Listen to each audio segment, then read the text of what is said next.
Okay. Did I break your camera? Or did I break your camera, God? Did I break your eardrums out there? Hello, everyone, and welcome back to Fate's End, a homebrew Dungeons & Dragons game driven by fate. I will be your tale weaver for the evening. We are back, and we missed you all so terribly. So terribly. Yeah, let's just go ahead and jump into our announcements this evening. We want to shout out, of course, Tabletop Audio at tabletopaudio.com for the ambiance and music in our episode. All of their audio is completely amazing and free, and you can use it in your own games. But of course, please always consider supporting Tim on Patreon so he can continue to make amazing sound sets. We currently support Tim on Patreon, and we encourage you to do so as well. That is Command TA in the chat. We also want to shout out 9 Realms Gaming. Of course, our amazing partner. They create top-notch gaming accessories from the finest woods this realm has to offer. They make dice trays, dice vaults, hero vaults, dice towers, all gorgeous. If you want to grab some epic gaming gear, like this warrior set, you can visit their website at 9realmsgaming.com and use our code Lyre10 to get 10% off. We also want to shout out Sirenscape for ambient sounds as well. We use their music from time to time, and we use their online player as well. We also want to remind everyone, I feel like I'm like on an airplane, we also want to remind everyone of the exits on your left and right. Remember, our Discord is available to all of our community members. That is Command Discord, so come join us and hang out. Big announcement in celebration of our 1,000 follower goal that we completely smashed through. We are doing a 24-hour live stream. On June. Not all of us at once, but it's gonna be tons of fun. We're gonna have a variety of cast members kind of taking over the channel and doing a variety of different things. So come join us for the chaos that will ensue. And I'm hosting. Yes. So be there and be Christian square. is hosting. So come join us for the chaos that will be June 25th and 26th. Also follow us. You can also follow us on social medias by using the command socials to check us out on all of our social channels. Or if you want to follow the cast of Fate's End, you can use command FateCast and follow the entire cast as well. Speaking of socials, happy Pride Month, and if you look on our Twitter, we are currently doing a giveaway for one of our Schools of Magic t-shirts. Let me just... Ooh, yeah, that's it right there. We are giving away a Schools of Magic t-shirt for Pride Month. So visit us on Twitter, which you would have seen in our command socials, which is !socials that Daniel has put up, and get the chance to win one of those t-shirts this month. Don't forget to contribute those scrolls to the enormous community challenge that is the 800,000 points for the Snonk Tarot card in chat. You get scrolls from watching our stream, and we're getting pretty darn close. We're almost there. Last but not least, just a reminder, no Iron Valor this week. Iron Valor will be returning on June 23rd, which is next week. Brandon will be DMing, and they're going to be starting a brand new Candlekeep Mysteries campaign. So you can join Christian and Reyna from Fate's End, CJ from Twisted Veil, and of course, James, Dylan, and Max will all be a part of that campaign. And if you haven't seen it yet, we are going to show you the all-new Candlekeep Mysteries trailer right now. So let's roll that beautiful footage.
All right. So Candlekeep Mysteries, not this week, but next week, next Wednesday I said the 23rd, I think. Let me make sure. Yeah, that's right. Yep. 23rd, yes. 23rd. We're about to hop back out once more because tonight Prayaria is going to be recapping us from the last. It's been a while. It's been a week. No, 2 weeks. It's been 2 weeks. 2 weeks since we had to go on that. It's been so long, I've lost the concept of time over here. What day is it? I don't know. Who knows anymore? But tonight, it's a rough approximation of Monday. Tonight, Prayaria is going to be recapping us for the last episode. So with that being said, the time has come. Let's draw our cards for tonight's episode of Fate's End. Hello. It has been some time, has it not? Much has happened since the last time on Fate's End. Of course, knowing this party, you probably already knew that. We tend to start as many fires as we stop. He finishes writing down the address. The book, which is on his bed, bursts into flames.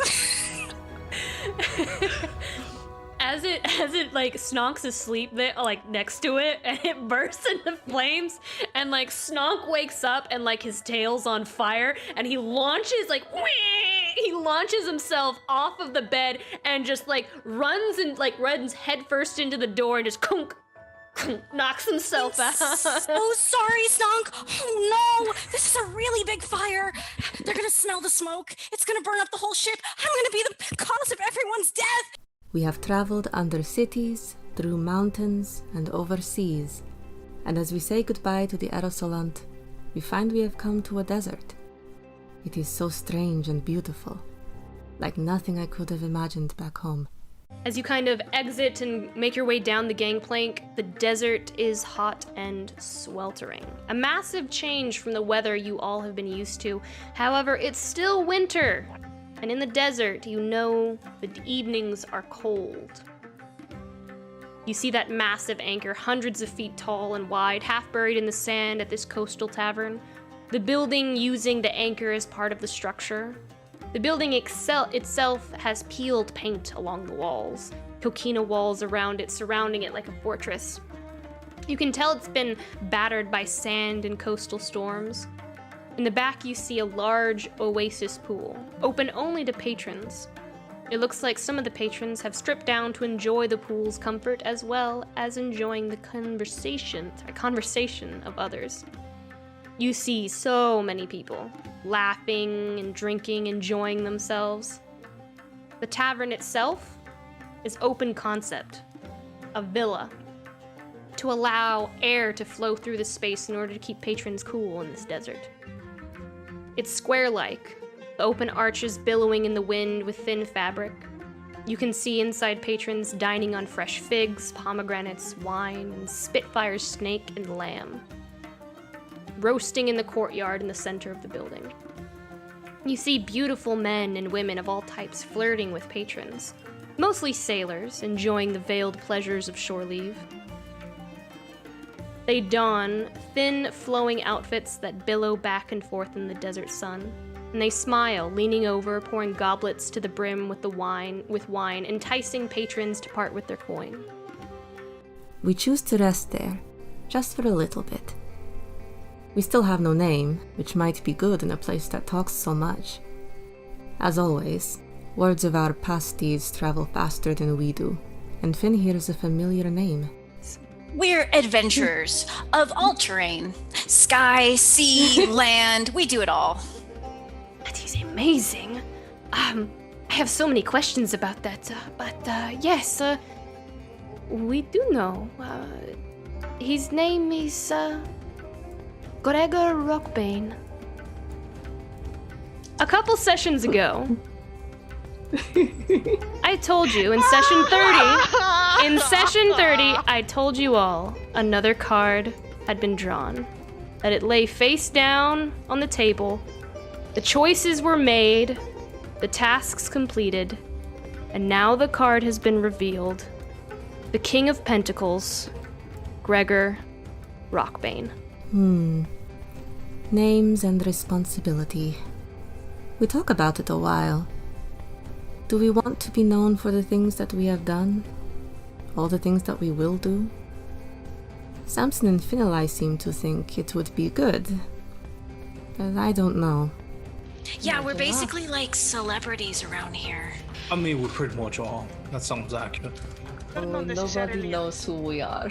Yeah, we're not necessarily associated with the hurricane, are we? But we could be. I mean, we could tell them. Maybe not.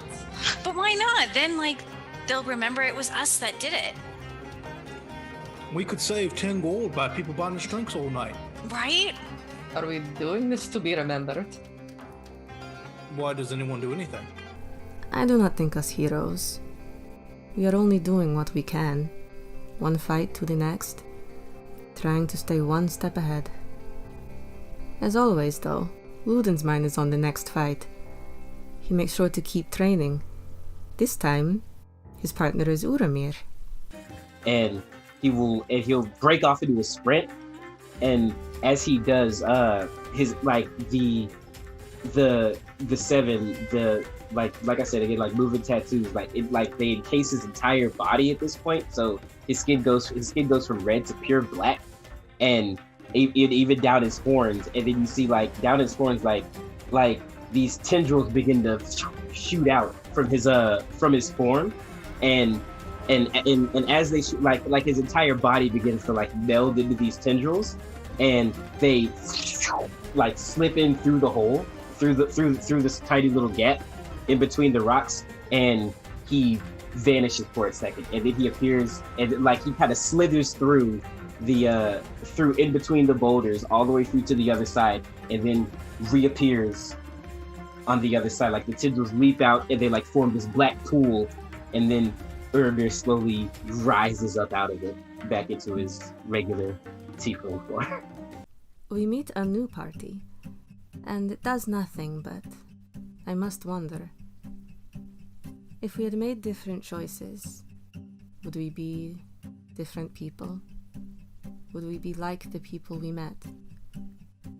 As a group of 6 individuals enter the tavern, you see a human ranger, an elf, a half-elf, cleric, A boy!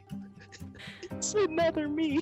a tiefling, 2 tieflings, and a furbog.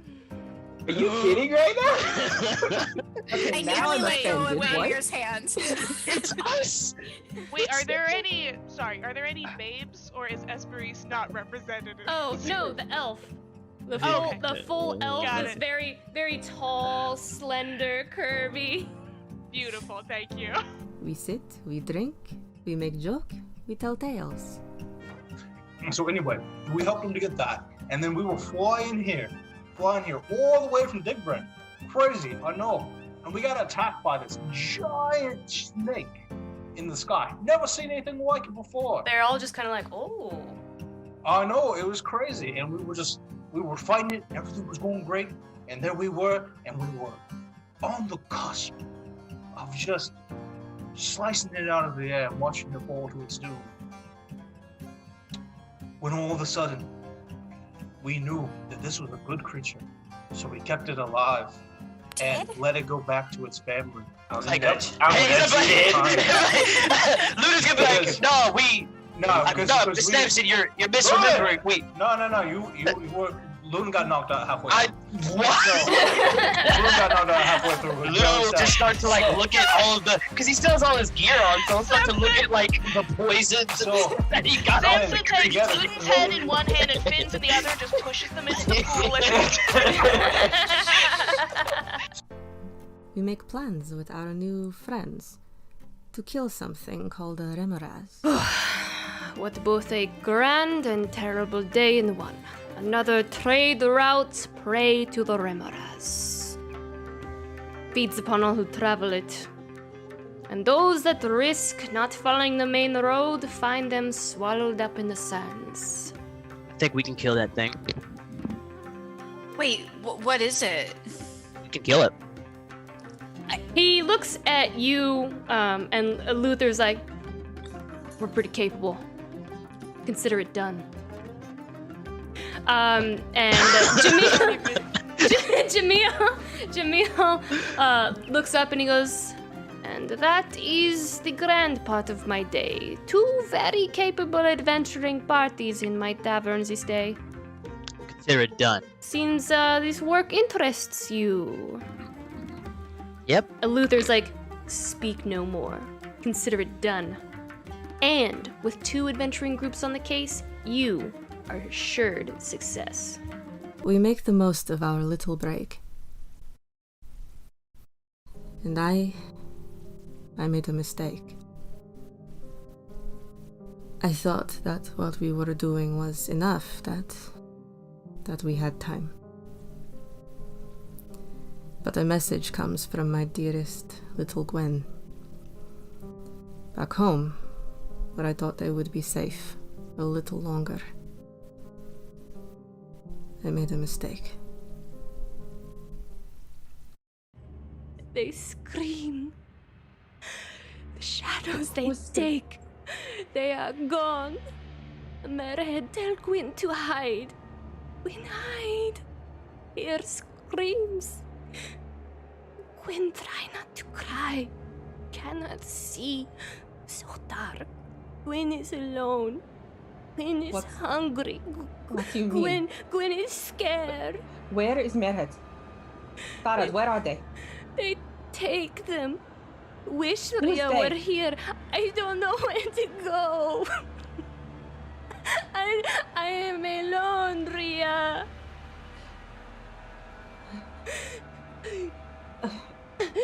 No. No. When? Ria, please, Ria. I don't want to die, Ria. I don't want to die. No! Nothing will happen. Nothing will happen to you. I promise. I promise nothing will happen. Gwen! Let go! Asfajiwade!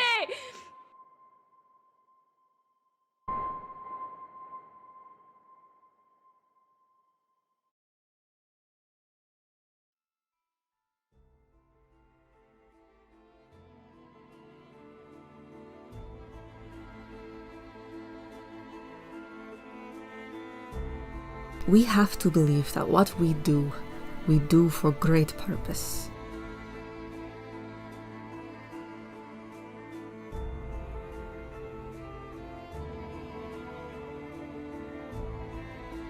That the Lady Revenir saw something worthwhile in us.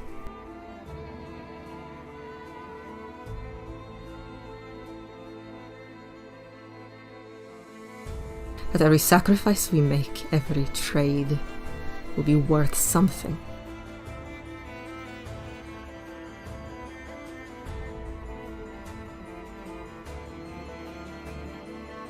But my family is the one thing I am not willing to trade.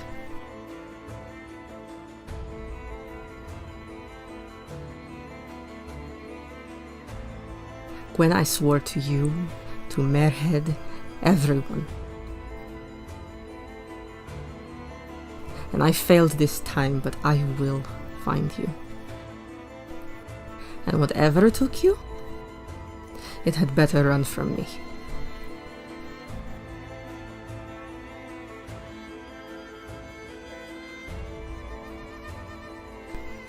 Join us Monday, June 14th at 7:30 Central Standard Time. And I'll see you next time on Fate's End.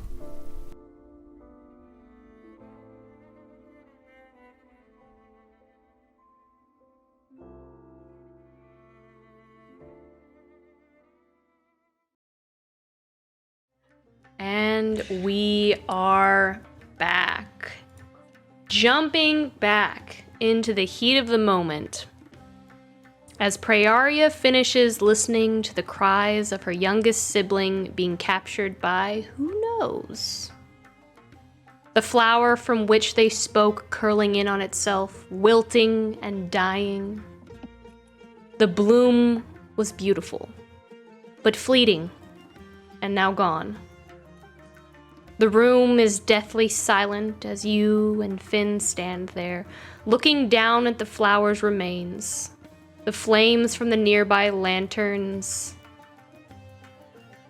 They seem to whistle and crackle. The colored glass casting a glow upon the room. The subtle flourishing from the embers can barely be heard, but it's as if the flames themselves whisper to one another to share their thoughts on what has just taken place. The words as Fawad Jawade, the last words you hear Gwyn say. Prayaria they carve into your mind. Only you know what those words mean. The moment is yours.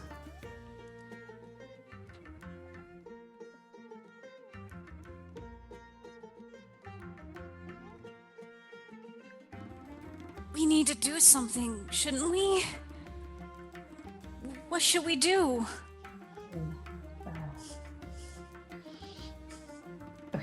Okay. There might be someone. Someone that can help us? Or You've never met him. And I don't think I wanted you to, but why?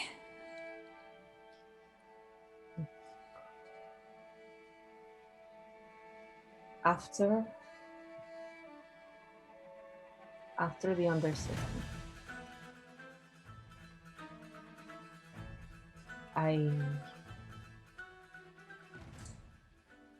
we couldn't.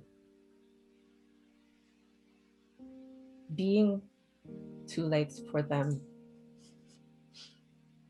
made me. I made a deal with someone, with something. I don't know anywhere else to go. I wouldn't if we need to find Samson. Okay. Does Samson know about this deal too?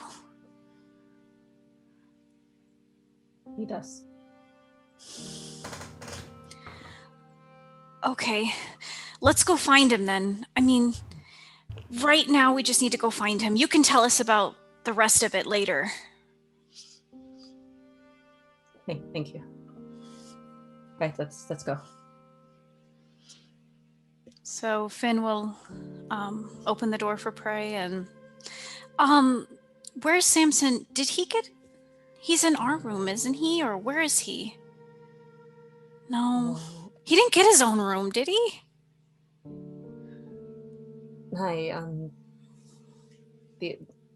What was his name? The other one is Samson, but not Samson. Oh, from Auroria's blessing? I think he left with him. Should we go knock on some doors and see if he's behind any of them? I don't know what else to do. Okay, let's go do that. Maybe we can listen and just see. Or he doesn't really snore though, does he? Finn will walk up to the nearest door. You walk up to one door. You knock. Samson, are you in there?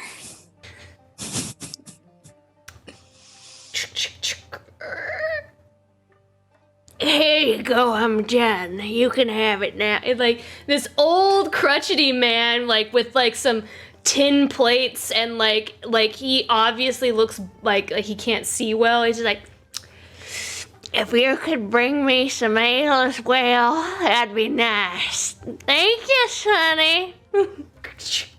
Am I just holding a bunch of tin plates? Yeah, you're just holding a bunch of like plates, silverware. They're dirty. It looks like he ate like some apple pie. All right, maybe the next one. We're not doing that. Put that down. Oh, okay. All right, let's go to the next door. Do you think the others are still at the pool? I don't know, but we don't really have time for that, right? Don't we have to find Samson now? Well, if his comrades are there. Maybe they know where he is. Oh yeah, that's a good idea. Let's go ask. Okay, you guys make your way down the stairs. Still holding the plates. Still holding the plates and the silverware. And you make your way down the stairs. You do see some of Auroria's blessing still in the tavern. Some of them are out by the pool. You see Eula, of course, and Luther and Reynard. So Luther's probably mean. Eula, Well, hi! which room are you staying in? Oh, we're staying. If you just go up the stairs, it's actually like the first door on your left. I think it's across right from you. I was watching you come down the steps and stuff, and I think if that's where you're staying, that's where we're staying. Thank you. He's gonna shove the plates in the tin pan at you. Oh, Here, oh, this is for you. Let's go, Prayaria. thanks. Okay. Thank you. And Eula just stands there and like doesn't move, doesn't know what to do. You're welcome. All right, let's go. You make your way back up the stairs. Mm-hmm. All right. And we open the door, You just right? open the door. Would the door be locked, Samson?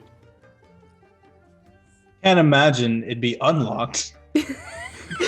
So it's locked. Did Samson take the time to close and Yeah. lock the door? I How let's be real. frenzied. Absolutely not. How frenzied was your love? I think it was a slow burn, Getting in there, originally we were working on plans, all that sort of thing, and then these things just happen. Then the moonlight just hit you like just right, and you saw that.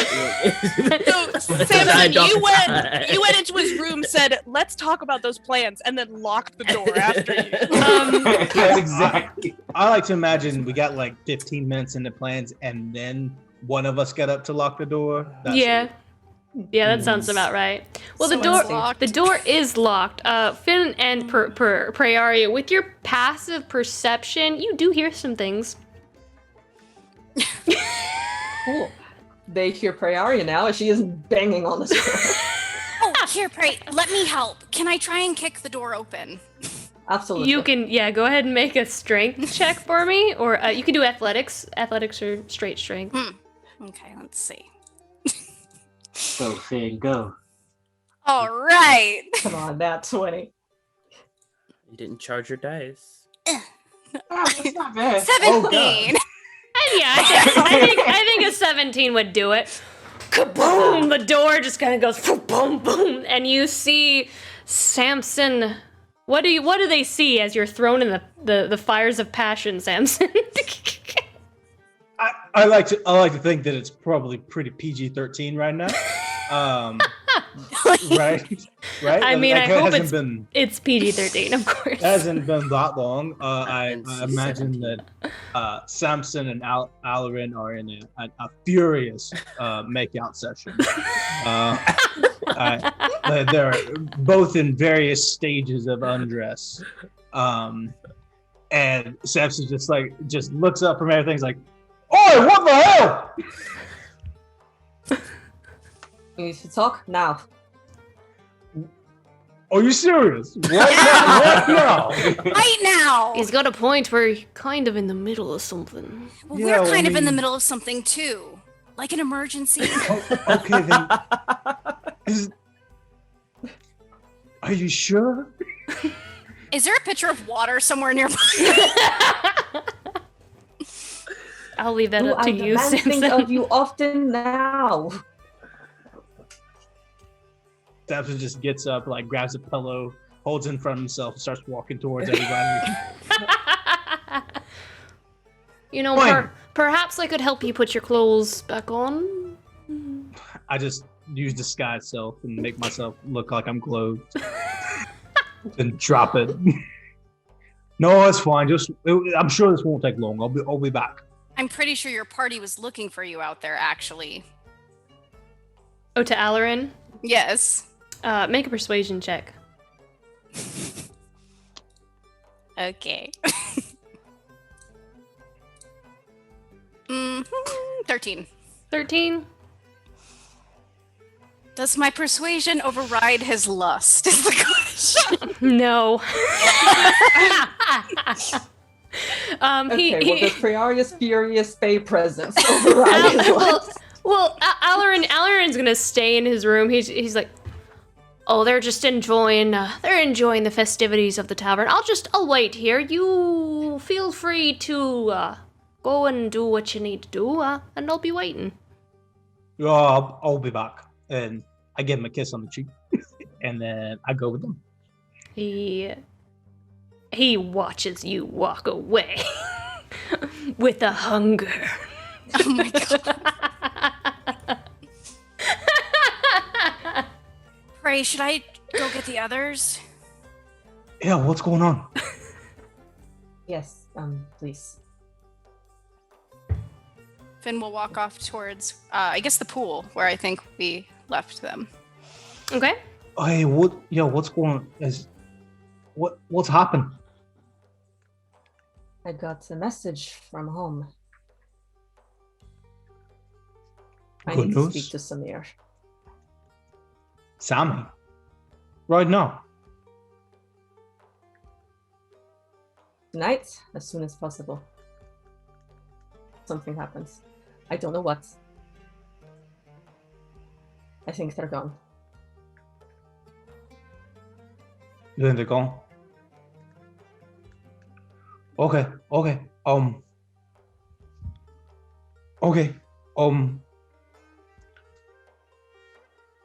right, we can do this. We're gonna need the whole everyone. We're gonna need okay, here's what we'll do. We need lavender. We need some chalk. I need 6 to 8 drunk people. I need the entire party. And something interesting. Something else interesting. I'm gonna go set up. Meet me in the room in 10 minutes. Okay, thank you. I turn around and I go to the room. Okay. Barry goes to find the Vardo to get lavender. Okay. You return to the Vardo and you sift through to find some lavender. I imagine you would probably have some in there. Yeah, all kinds of stuff. Most of it poison, but I imagine some of it's lavender. Oh, Lavender scented poison. as Prayaria is going away, I cast message and I say, "Oh, and bring one of those flower crowns. You know the ones we made in the Feywild." Oh, the one in the I think you mean by the Feywild. At the tree. At the Feywild. Yeah.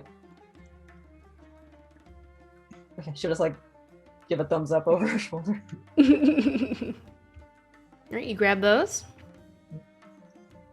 All right, Samson. Oh, I go back to the room to prepare for the ritual. All right, you go and you prepare. And we'll run up to Uramir and Esperis, who are still at the pool, correct? So, Esperis had gone up to bed already, but she's findable. Okay, wait. So you're still in the room? Yeah, I think we had all gone to bed at the end of last session. I would just wherever Samson's ending up, I'm already there. Okay.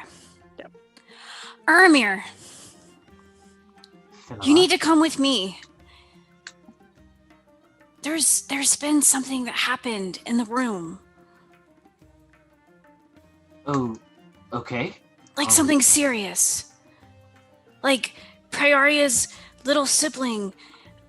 We'll explain later. Just come with me. We gotta go find Luden. He's probably in his room or something. Of course.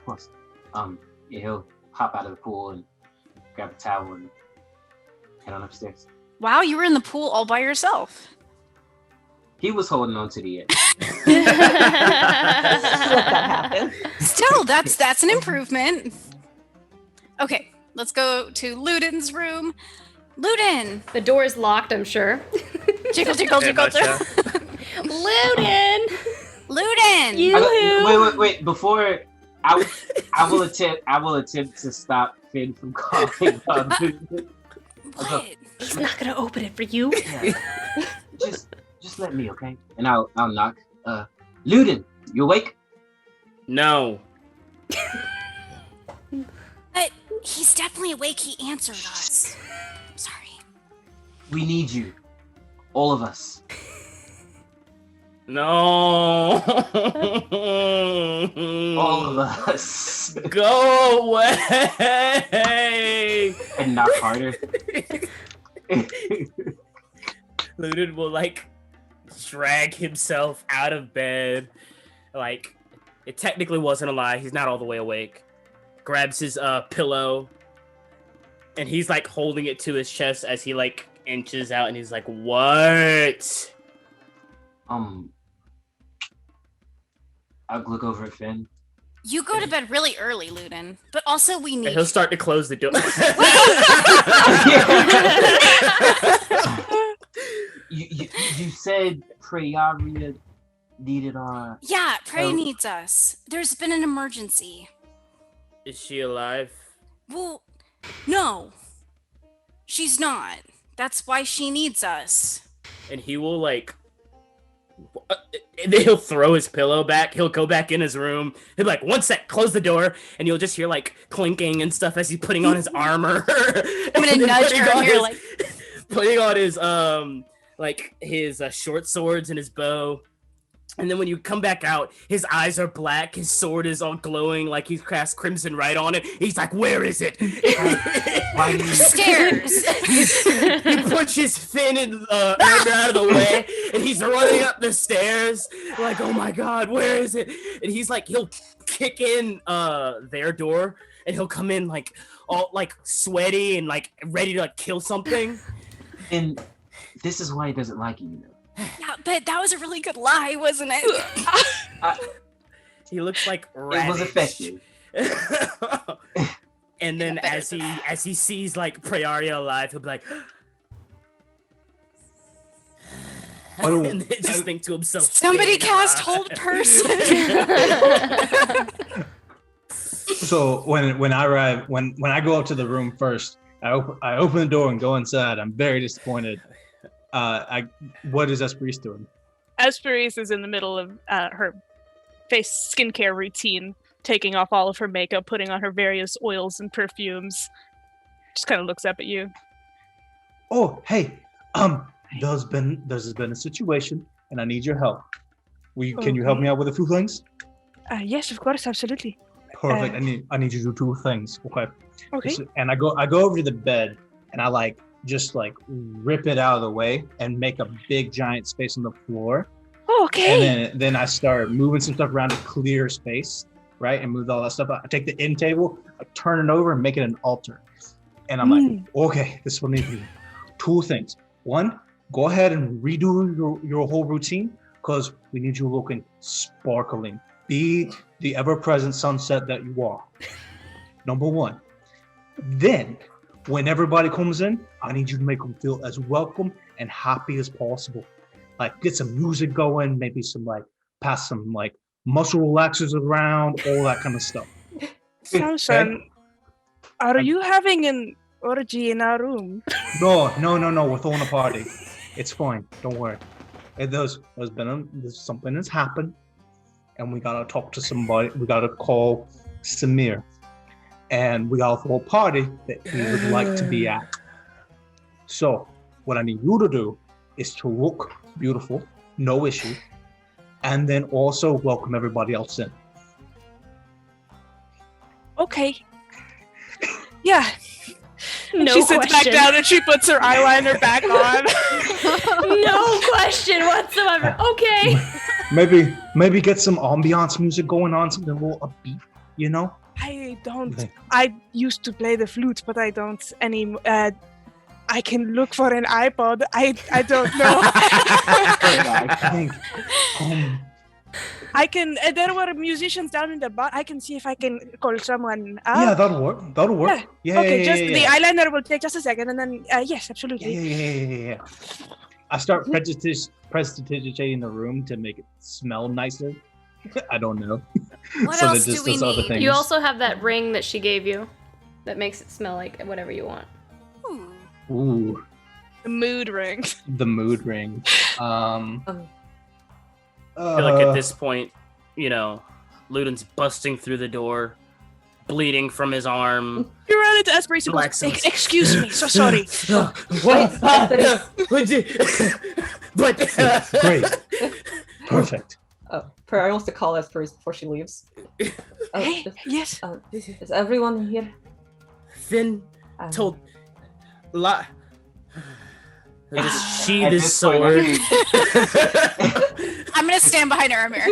Yeah, I'll just put my shoulder. I'll just put my hand on Luden's shoulder, and be like, yeah. Right, I'm going to bed. No, Just as he starts to walk back. No, you can't do that. You're awake now. Well, you were awake before, but now you're What? extra awake. What? I'm keeping my room. I think we'll all just turn and look at Prayaria at this point. I'm drawing. Before we do this, I want you all to know what we're doing. After the Undercity, before we left Lacambria, I asked Samson to contact someone named Samir. And I made a deal with him.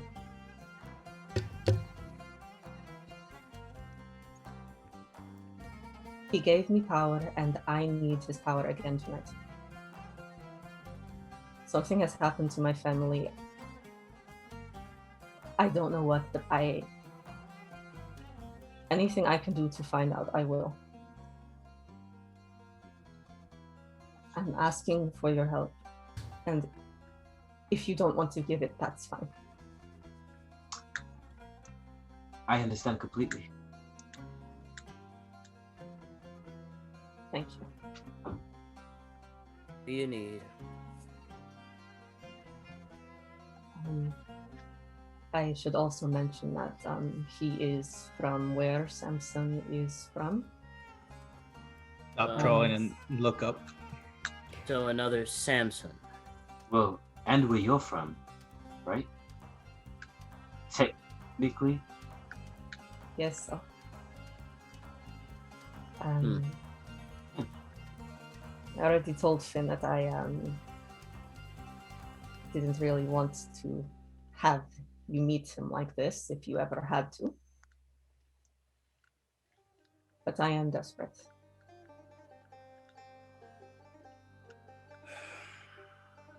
And if he's anything like Samson, then he'll be really nice. And of course he'll want to help you. He is probably not very much like Samson. Is something. Well, why not? I mean, he helped you the first time, right? She said she made a deal the first time. Not Right. Nothing. What are we doing? Well, he gave you power. What did you want in return?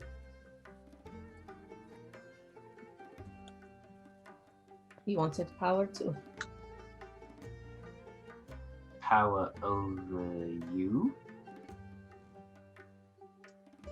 Yeah. He knows my true name. Wait, isn't your name Prayaria? I'm confused. It is. It is to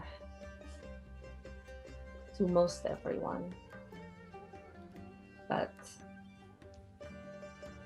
people like me have many names, and one name, our true name, gives power over the carrier of the name. He has mine. And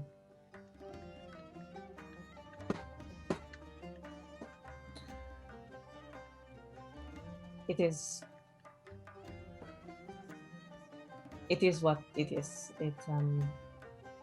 I don't trust him much, but he's the only one I can think of who can help.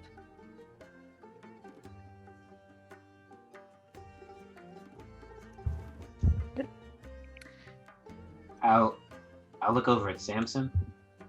Oh, I am like carving into like the end table that I've turned over. I've got like some runic stuff going on, like on here, and he's just furiously drawing stuff and preparing the ritual. And because of everything that happened, when we call him, he comes. So, for those of you who don't know, this is what we need to do. If we're going to get him here, and I believe time is kind of the essence, we got to kind of pick the spirits up around here, because we got to make a place that he'd want to come to. That's part of the whole deal. You got that crown? Aye. She'll hand it to him. Right. I take it, and I'm gonna break it in 3 equal pieces, and flip it so it looks like a triangle, but concave on all the edges. And I kind of put that in the center of my ritual thing, as kind of like this little like tray in the middle, and I continue to draw around it where all those pieces are. So we need to throw a party? Yep, you got it. Aspirace will think you already had your assignment, yes? Yes, live music. I will be right back. Should we invite other people too? Yup, but only fun ones.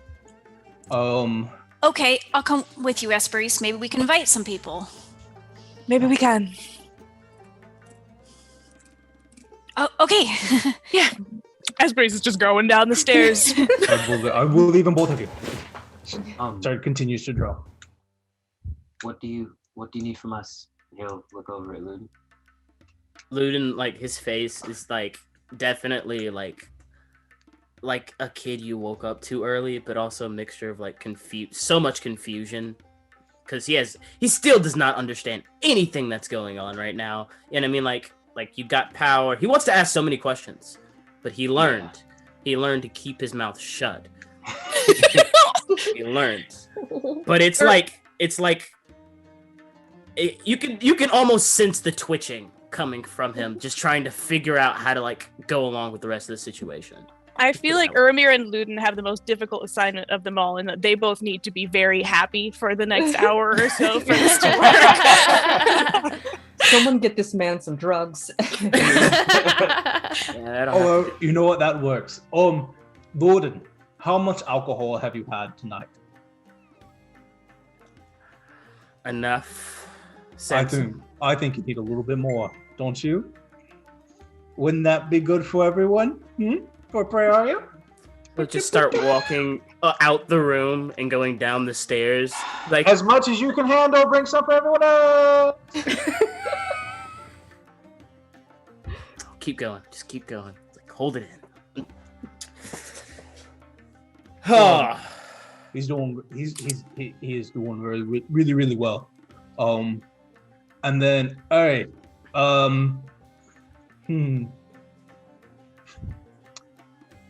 We need some entertainment, right? We got the music, we got some people coming up, we got some alcohol, some drugs, all that kind of good stuff. Pretty people, it's gonna be great.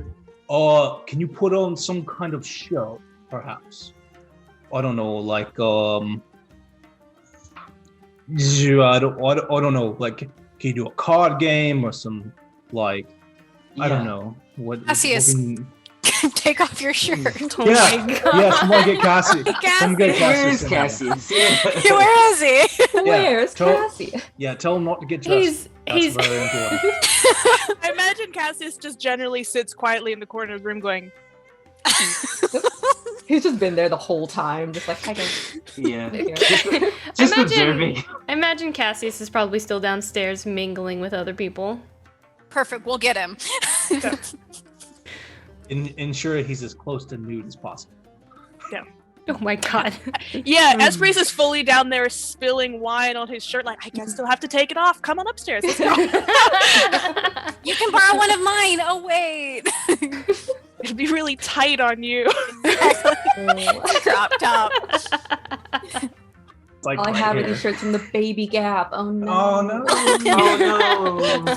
Can't believe this. Whatever shall we do? Oh my God, if you flex, it rips in half. Oh my God. The entertainment is found. I I will attempt to help Samson set the mood by casting dancing lights and setting up some mood lighting.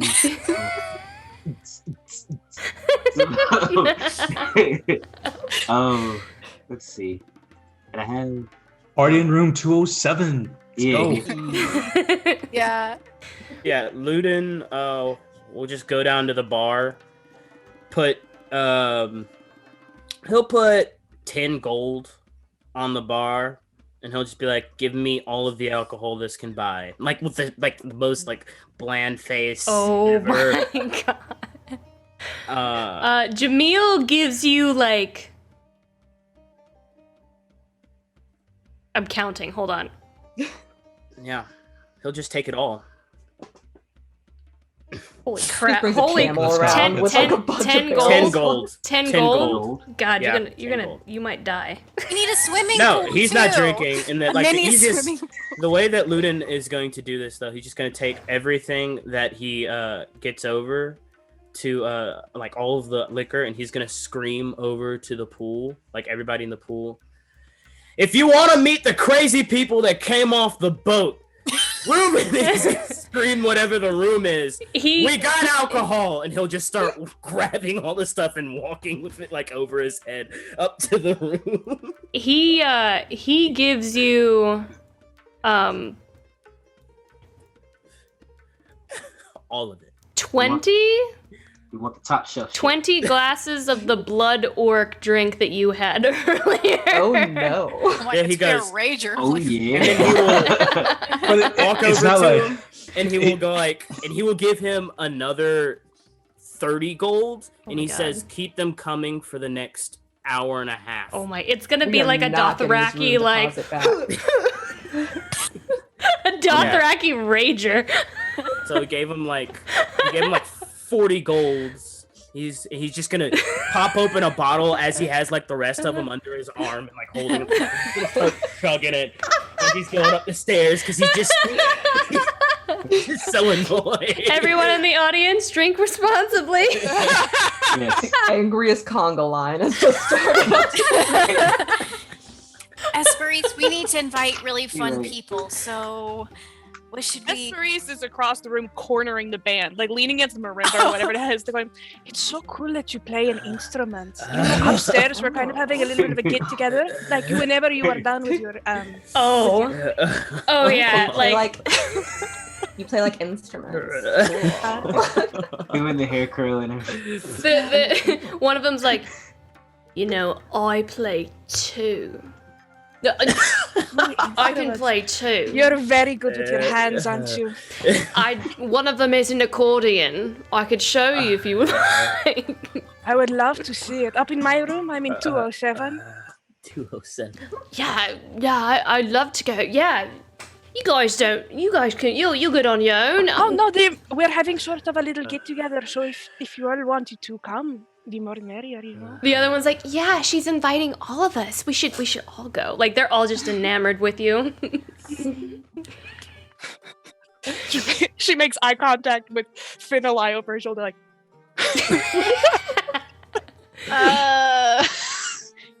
Cassius, we have to go upstairs. Gassies is apparently shirtless now because Esperise spilt wine on him.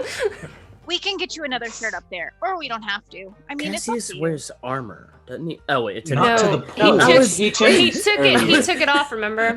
I was about to say he let some wine get on his armor, and he's like, "Oh, I gotta take There's it a off." giant hole in it. Shirtless Cassius is canon right now. But this is where we're at.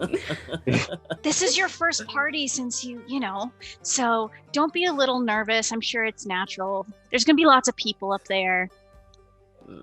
He's like, I'm not nervous. And he just downs a shot. Okay, well then. But fine. thank you for your concern. It's like we throw a lot of ragers like this in heaven. It's all good. I will drop by the rooms of I forget his name, the guy that was making out with Samson. Alarin? Alarin. They're across the hall. Okay, so I'll let him know. I'll dip in and be like, "Hey, there's a party across the hall. You should come since you like Samson and all that." Oh, so Samson's not coming back, is he? Well, I mean, he might after the party. Right. Or And you can go to him. I'll go to him. And he like gets up, like puts his like shirt back on. He was waiting there and he was still like half unclothed. He puts his shirt back on and like ties like the like V part of his linens, and like he's like, all right, I'm sure he can throw a really good party. And he like walks out. He can. And I'll go next door to the old man's room and knock.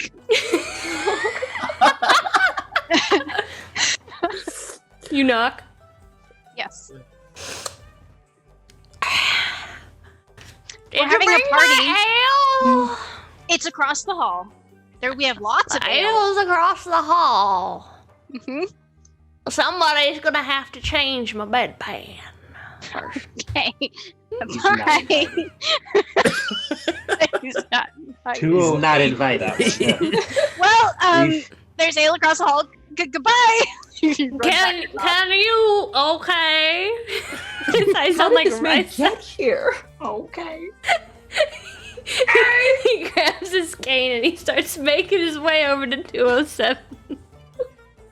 He's gonna get there when the party ends. You know, back in my day, I was a party animal. Finn's trying to kill this old man. Well, that is one of the requirements for this.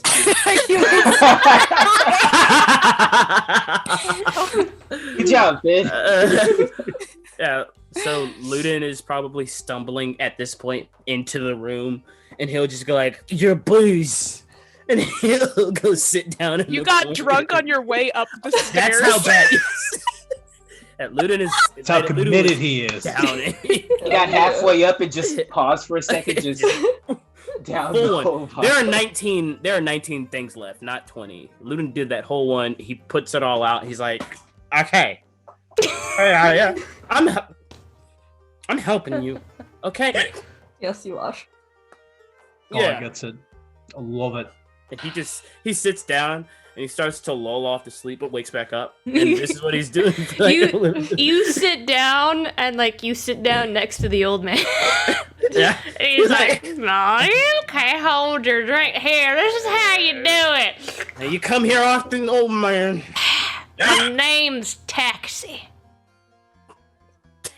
Like a driver? No, Crazy taxi. but I've Okay. been around. I bet you have. Oi, you got that lavender? Man. Yes. Oi, cool. What I do take do? it. Just give it to me. And I go over. So, like, across this whole table, I've got like all kinds of crazy runic stuff on. I've painted myself at this point, so he just looks crazy, shirtless as Samson is. And like, so I take the lavender and I kind of like I pour it kind of in the middle underneath all that, and then I use some sort of spell that I have. Thaumaturgy, that's the one. Flames, and then I make it just start smoking and doing all kinds of weird pack stuff to try to get to work. And I look up. I look back down, a little disappointed. How's the party going? At this point, Esperis is back with a full band and the entirety of Auroria's blessing and a bunch of wet, drunk people from the pool. I'm sorry, not Prayaria. Esperis, give me a persuasion check. Damn! I thought you might just let me do it. That's gonna be a 30. Oh wow. Okay. I got that was there's almost a nobody net. in the pool anymore. So yeah, she was just gonna let you do it. Esperis brings all of those individuals up to the room, and not only that, but the one that said they could play 2 instruments, they are like looking at Esperis while attempting to play the accordion and like the pan flute at the same time, and it's mesmerizing. That's mesmerizing. Oh. They can't talk because there's a flute in their mouth, but they're like. Yeah. So Luden goes over and he's still like, yeah, he's drunk at this point. So he walks over and he goes over to Esperis and like kind of not pushes her out of the way, because like, hey, let me try. And he pops it out of the dude's mouth and he just starts to blow on it. people are drinking, and like Luden is getting friendly with people, and has absolutely no sense of personal space or bacteria. None. Esperise is gonna kind of ring over to Samson real quick before anything goes down. Just like real quick conversation, just step down. Are the people here going to be safe? Oh yeah. No problems. They won't even be able to see it. Just all of us. Okay. They're not even know. Why would they be in changer? You have a good evening. And Esperise Okay, is great. gonna go back to working the room. I look down disappointed at my ritual for a second. Prayaria has been standing very nervously by the altar, and she's just like looking at him like, well, I don't get it. So at this point, Luden will be like looking over at them, seeing if things are like working or not. And he goes like, "Let's take this up a notch." And he will take out his bow, and he will he will go try and find like an empty glass, and he goes like, and he'll try and put it like on somebody's head. He'll be like, "Stay right there." Right there, and he will go back, and he will close his eyes, pick up an arrow, Luden! and Luden, no. Baby! And then too late, and he lets go of the arrow. Wait. Yeah. What is he aiming? What is he aiming? Wait, what is he aiming at? Esperise is going to magic missile that arrow out of the air. Hold on. There's a lot happening now. Okay. What were you aiming at again? Just like a little shot on the top Somebody's of the head. Roll with disadvantage first. Oh yeah. His eyes are closed and Turn everything. this up a notch. Okay. Can I target an object with magic missile? That's the question. I mean, I still got an 18. Oh, that's pretty good. That's pretty good. I'm pretty good with a bow, guys. Okay. Drunk with your eyes closed and drunk. Yes. Luden, you're like. The old man gets up on his seat. He's like, "Now this is what I came to see." You guys, up until this point, thought he was blind. Apparently, maybe he can see. Nobody knows. He just got hears up like screaming. he just feels the vibes. So I he's do, like, I do enjoy tricks. And like Luden just like,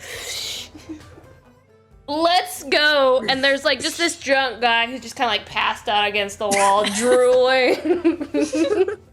and like Esprit is like tries to get through the crowd like frantically.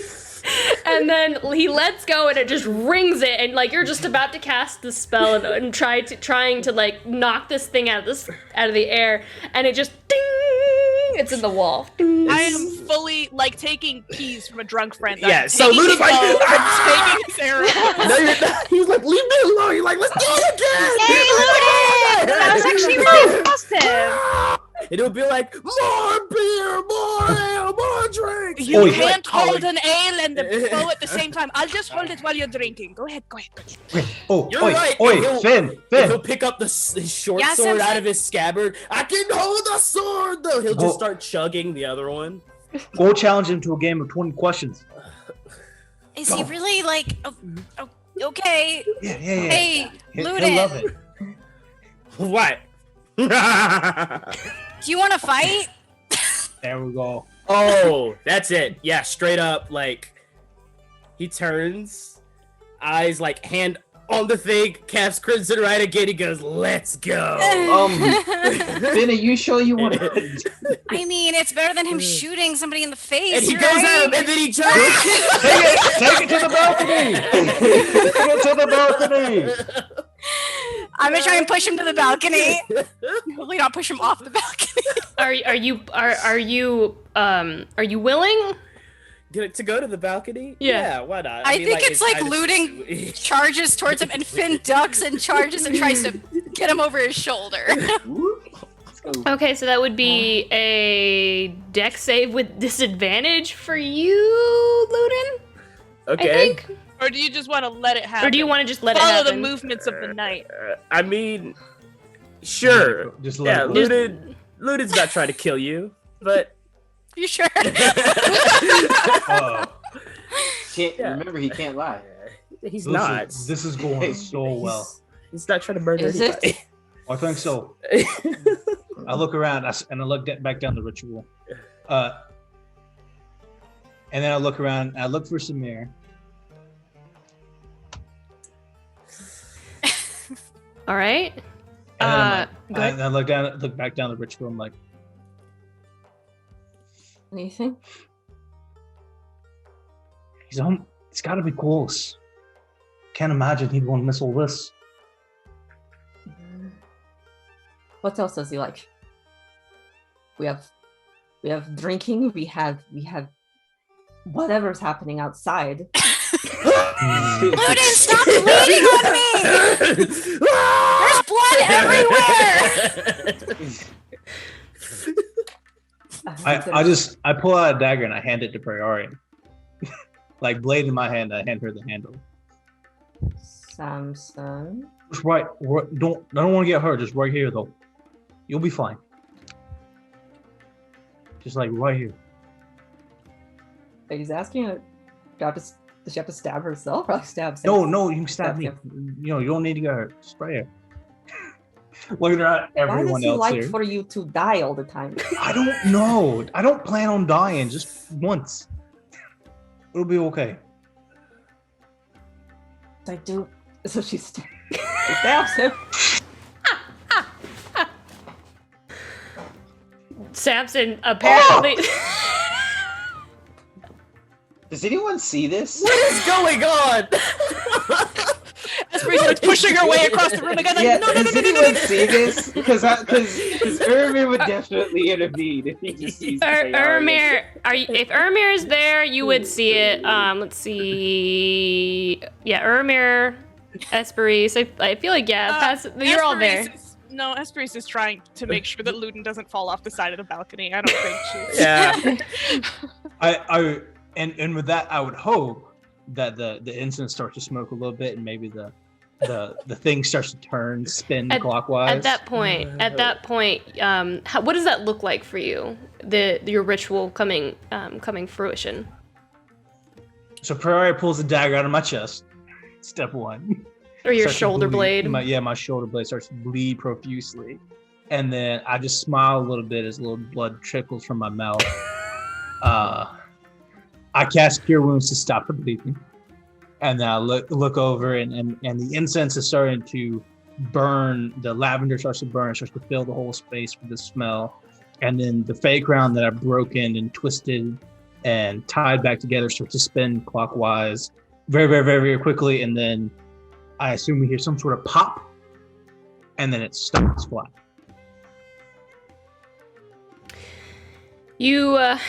It stops abruptly, but the party is still like in full swing, and you just see, leaning very casually against the wall, their violet purple-esque eyes glowing under their hood. You see Samir, and he's looking at you, just kind of leaning against the wall, smiling or smirking to the side.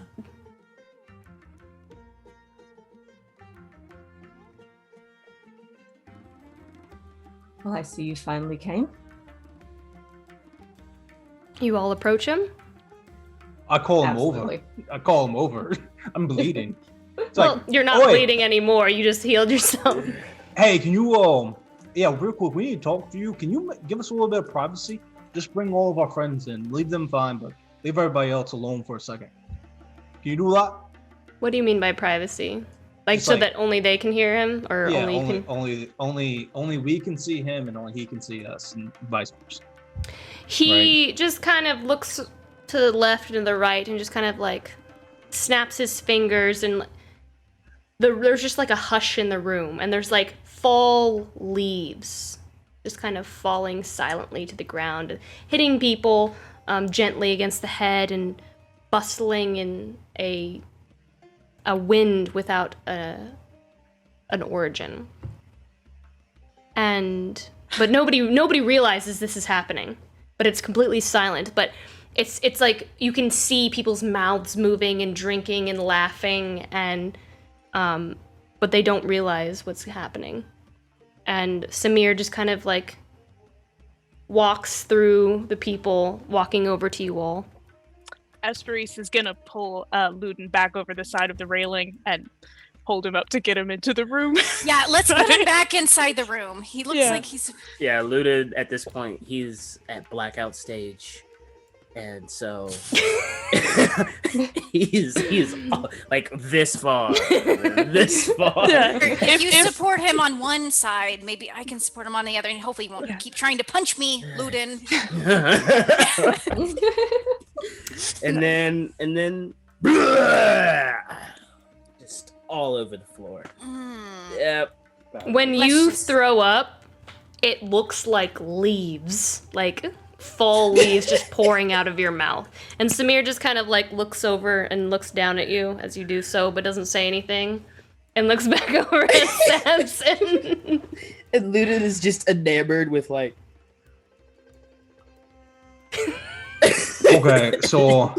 Wait, is that him? Are you the one like Samson? So, Yes. this is my friend, our friend, Samir. Samir, you know everyone. This is Samir. Indeed, I do know you all. I must admit, after our last conversation, I didn't think you'd want to see me. So I figured you'd need me for something. Don't know how you're gonna top the next party after this, as this is the second time you've brought me here.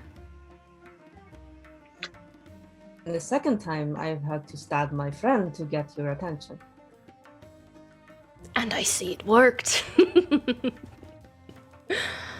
Pleasure to meet you face to face, Luden, Finalai, Ermir, and yes, Esperis. It's an absolute pleasure to make your acquaintance. He just know kind me? of smirks as if he knows something that you don't, and it's infuriating. Yeah, Luden just goes, you know me? Oh, my friend, and he just kind of like hooks his arm around you. My friend, do I know you? Of course I do. I mean, who wouldn't know you? Here, you want another drink, lad? No, hey, no, don't. Take it all the way in. That's a good lad. Hey, Yay. stop messing with my friends. You don't need any more. He's a human. Jesus. Just all over the floor. Hey, Leaves. hey, You're like a leaf blower. Samson and Prayaria said you could help us. It depends on Look at what her. you need help with. I look at Prayaria. You can be anywhere that you want, anytime. Yes. Of course, that's how I'm able to be here. I need you to take me somewhere. Where is it that you need me to take you? I need to go home. To my home in Rythnale.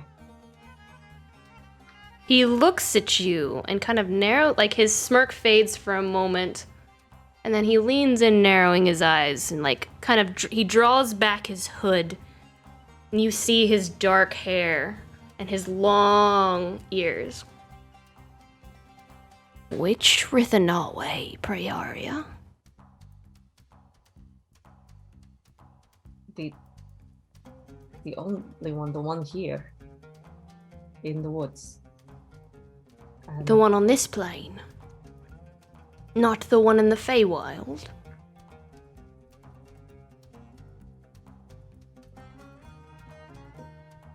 Yes. Oh, that's a little disappointing.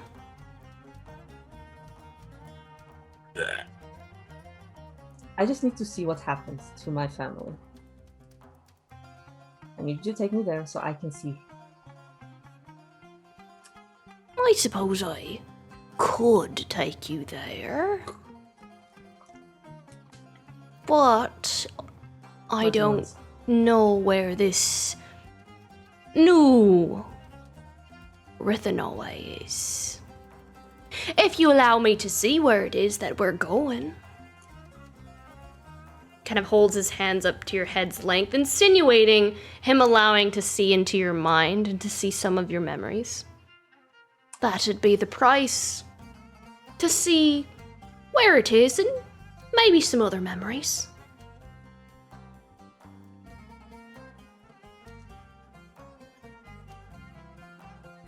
The one.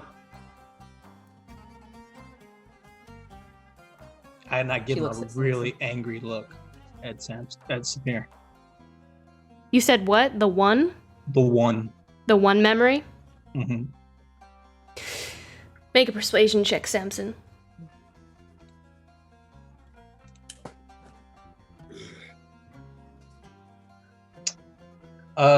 Persuasion 19. He sees your severe glare at him, and he just kind of like sighs. All right, Samson. The one memory. Just the one. This I swear. She nods at Samson and thanks. Okay. Samir places his hands along each side of your face and strokes the sides of your temples with his thumbs. She does not like that. The violet of his eyes glows brighter, and you can feel him in your head. No, she does not like that. Your mind traverses back across the desert, past Digbrand, past the Shepherd's Pass, through the woodlands and into the wilds to the forest of Rithanawe. You see yourself bending down and hugging each of your siblings goodbye. Your Marehead and Farhead stand proud the day you left. He gently lets go and nods to Samson in confirmation. He speaks nothing on what he saw, or the memory. Well, now I know where we're going then. Prayaria is very disoriented. But she's shaking it off.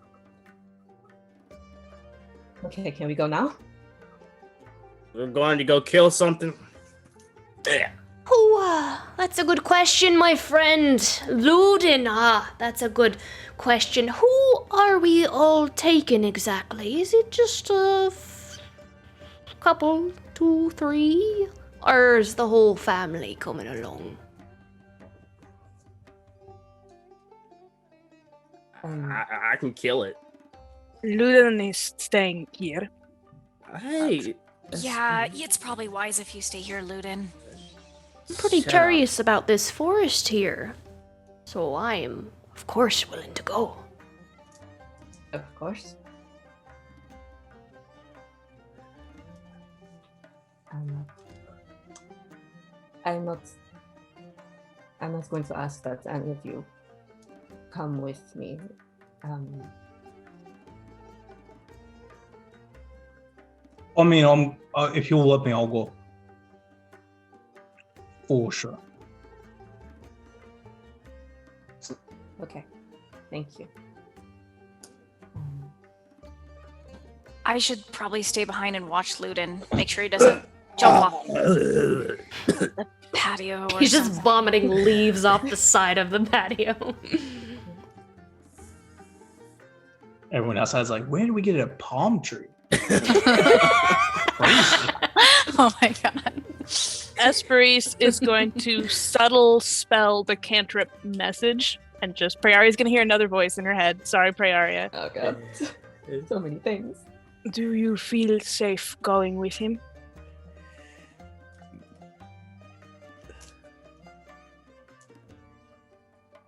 I think he needs me. So, no. But I'll be alright. We will be here when you return. Thank you, friend. And then I'm gonna roll Luden over so he's not gonna drown himself in his own vomit on the couch. His leaves. His leaves. Now we have 2 party members who need floaties.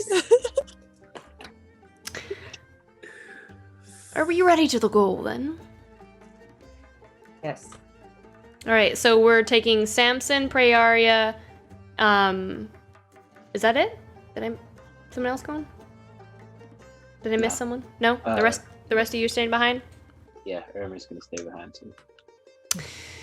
I grab Prayaria's hand, just hold it, reaching up like this because I'm so short. He squeezes his hand like a mom squeezes her toddler's hand when they're going across the street. Yeah. Samir holds out his hands to each of you to prepare a circle.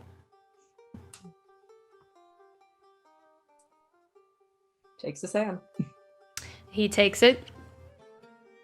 Oh, he goes, I forgot one more thing. He snaps his fingers again, and like Luden starts vomiting like real vomit, and the leaves disappear. And like you stand in it, make a dex save, Luden. A death save? A dex save. You're now standing. Instead of standing in leaves, you're standing. I put him on a couch. Oh, unless he tried to stand back up again, he might have done that. I got he did. 14. A 14? Yeah. All right.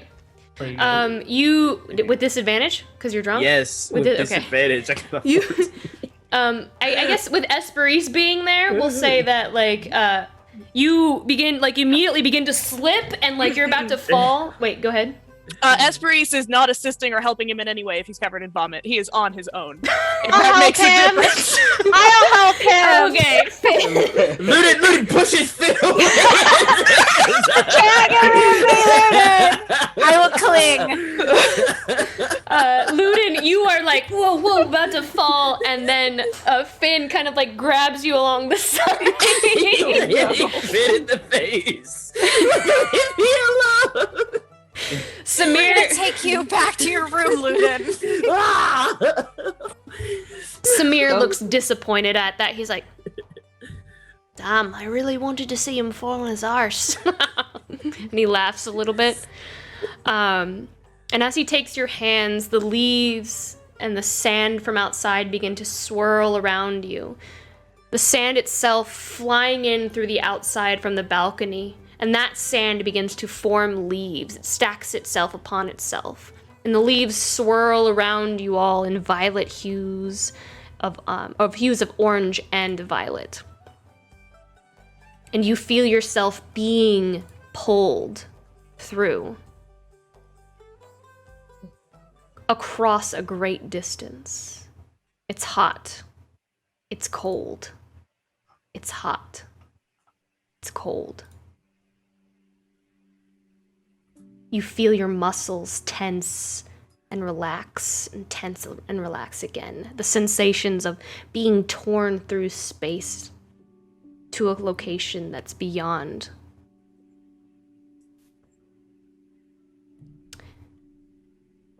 You feel yourselves as the magic pushes and envelops you.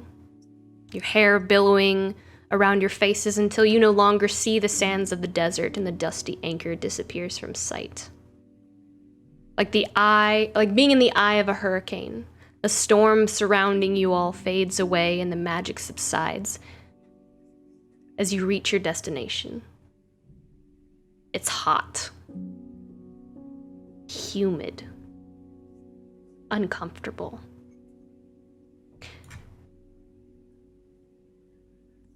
The circle yet to be broken, and Prayaria, you arrive facing away from your home. You sniff the air, and the scent just isn't right. Prayaria, your home is behind you. You face Samir and Samson.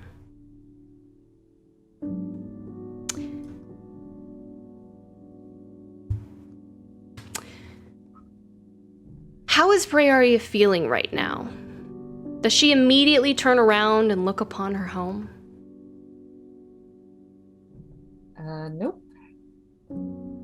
She's been kind of consumed single-mindedly with getting here, and now that she's here, she realizes how scared she is. And she's looking at Samir and Samson to see if they have looked, to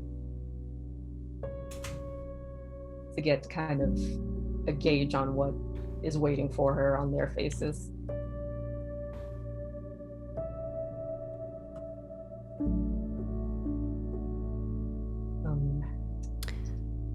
Hey, Go Samson's got a pretty good poker face, but I don't go anywhere Prayaria doesn't go.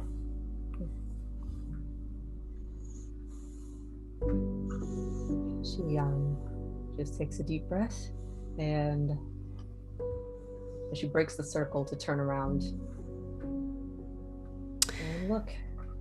You turn around, and your throat just kind of drops into the pit of your stomach. Your home is dark.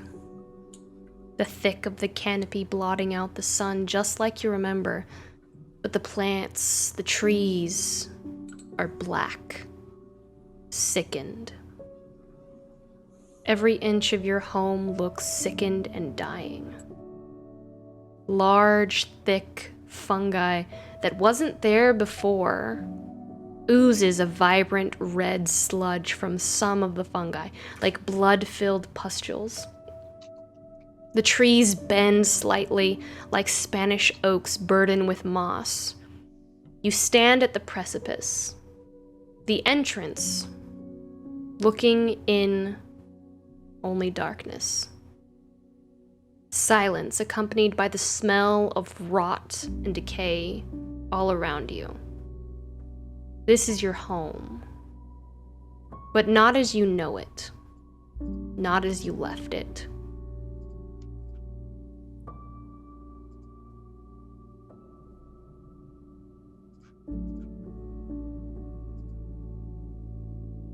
This was nothing like this when I left.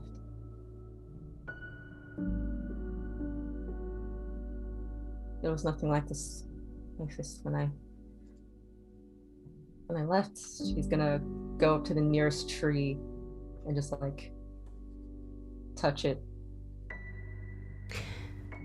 You touch it and it kind of gives a little bit as you kind of touch it, as if the fungus has kind of eaten away, almost like when you see like a fallen tree that isn't hard anymore, that the constant rain and weathering has almost hollowed it out and like eaten it from within.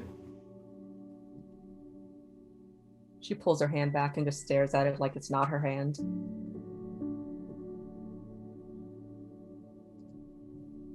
And then she just Prayaria, how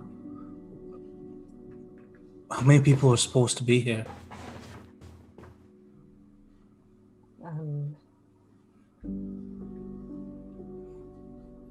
There are not many, maybe 200-300.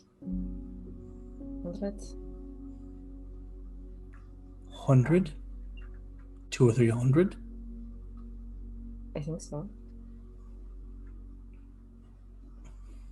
I think that makes Samson go a little pale. Because we haven't seen anyone yet, right? And Samson doesn't, like, Prayaria didn't tell Samson what we were doing or what happened or anything like that. So he's just here. There would be more toward the middle of the forest, but my family, we live a little away. That's right. And it's like she remembers why she's here, and she goes in search of their house. You immediately break off down the pathway towards your home, your house. Yep. All right. You make your way to your home. Samir, go ahead. I follow. And Samir follows behind quietly. He just kind of like is observing and surveys the surroundings. the destruction. He saw your memory, so he knows that this doesn't look right as well. You make your way down the path. It's dark. The use of torches or magic is needed, and Samir will just kind of like flick his wrist and like conjure some dancing lights to kind of follow you along the path. And you see this kind of dark silhouette in the distance. It's very difficult to see. Those with dark vision, like Samir. I think Samson has dark vision. No? Yes? Maybe? I got magical vision. Magical vision. They will see it before you, and at that point, Samson would probably have, pointed out or said something along the lines once you approached. I think Prayaria has magic vision too. Like devil sight. Oh yeah, I think I took that feat. I think. But yeah. Well, you make your way down this path, and you eventually do see your home. Usually a glow, the windows lit up, completely dark. It looks just like a massive behemoth of a shadow. Like a creature dormant in sleep. Prayaria, what did your family home used to look like? Well, like all homes in the forest, it would look like an outcropping of the land. There would be grass and moss growing over the top of it, like a kind of like a hobbit hole, where it looks like it's just part of the ground. The walls would have been a finely carved wood, the carvings of which would be personal to each family that lived in the house. And hers in particular had all kinds of little shiny things. Her family is tasked with guarding the border of the forest, so they would come in contact with any kind of wanderer or traveler. And of course they would maybe like drop some things or like take some things from them, and they would kind of hang them on the walls of their home. And all over it there would be flowers of all colors. Like you wouldn't know that there was a dwelling there if it weren't for like the windows or the door, which you could barely see.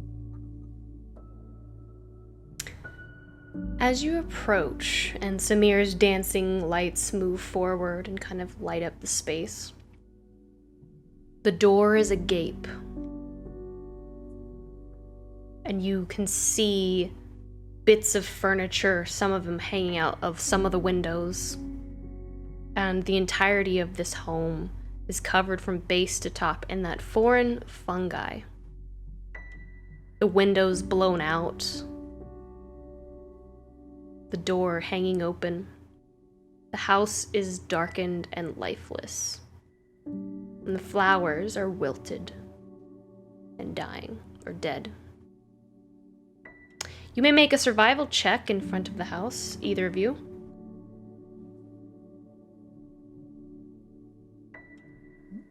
Can I assist Prayaria? You may.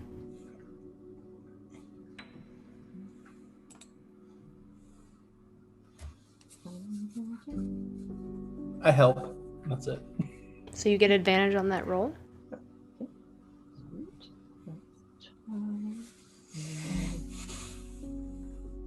Okay, so 17. Okay.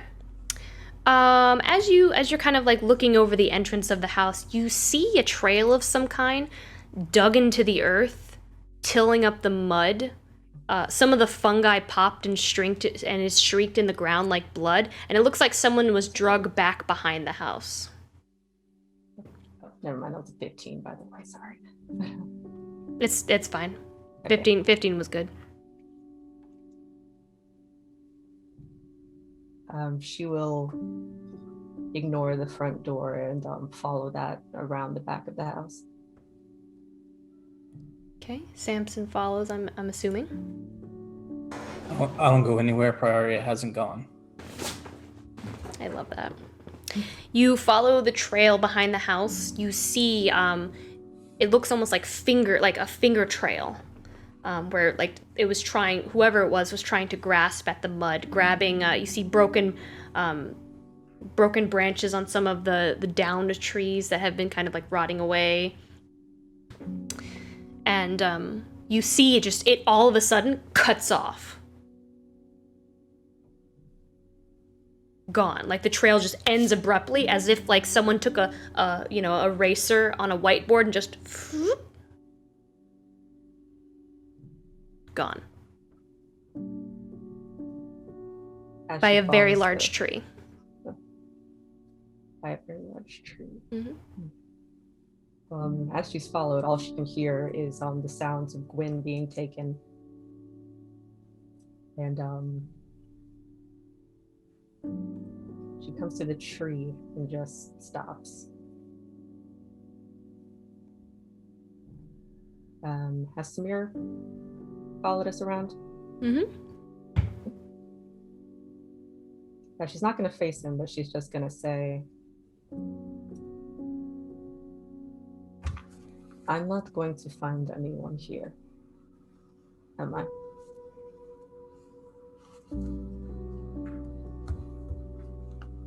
Kind of looks at Samson and looks at you. And he says, "It sure is quiet."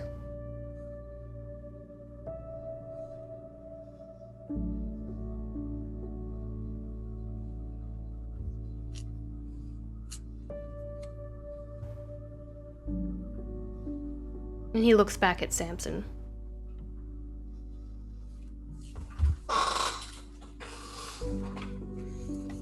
Would you like to go in the house, Prayaria? Yes. Where in the house would you like to go? Gwyn's room? Your parents' room? Which first, or do you want to do one first and the other next?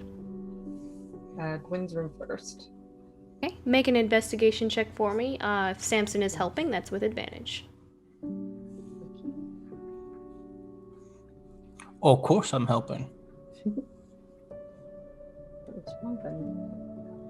Well, yeah, I'm helping, of course, but at some point, walking behind with Samir, I'll try to whisper to him, be like, "Have you heard of anything like this on the other side?" Nothing. Was this recent? It looks recent. He kind of looks all around. It does. I can't imagine it. Looking around, last hour, maybe two. Sometime today.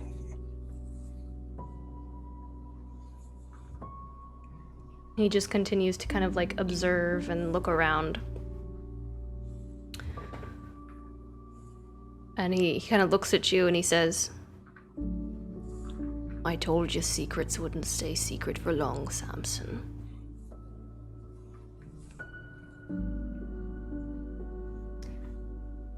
And then, what was your survival check?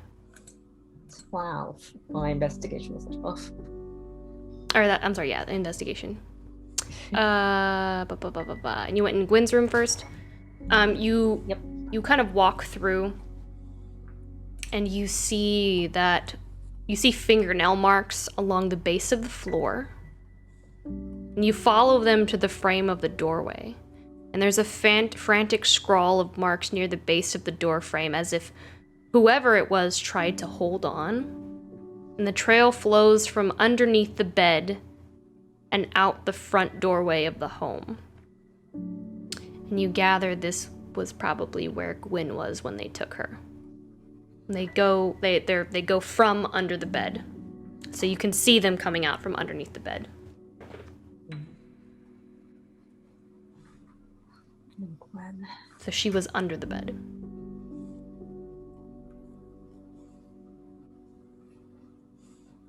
She just she doesn't know whether to to smile or not, because that was always Gwen's hiding spot.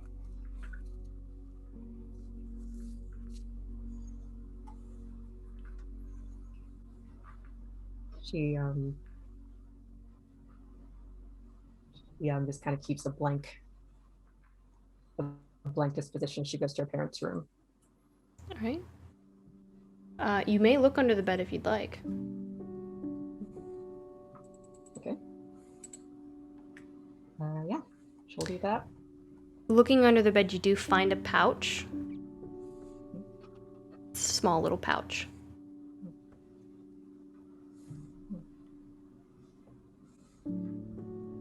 We'll take it.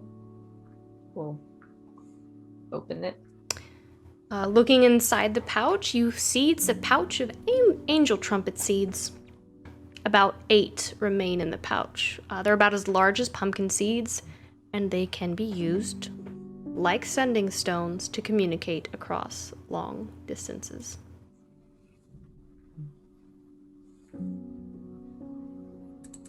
She puts it in one of her pockets.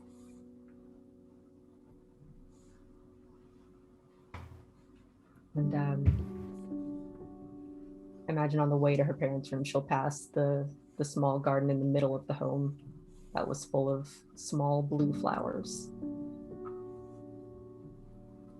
The garden in the middle of the home, you walk over there.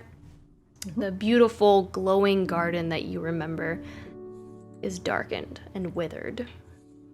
The bulbs of the flowers, almost like dried frog eggs, slimy against the fungi that's now infecting this area.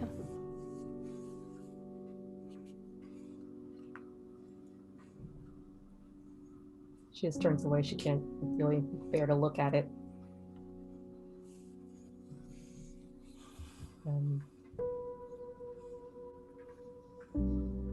She just kind of remembers when her mother told her how her father grew that garden for her to ask for her hand in marriage, and how they built their home around it. And she'll just continue on to their room. I grab Samir's hand and lead him out of the house. Samir will allow you to do that.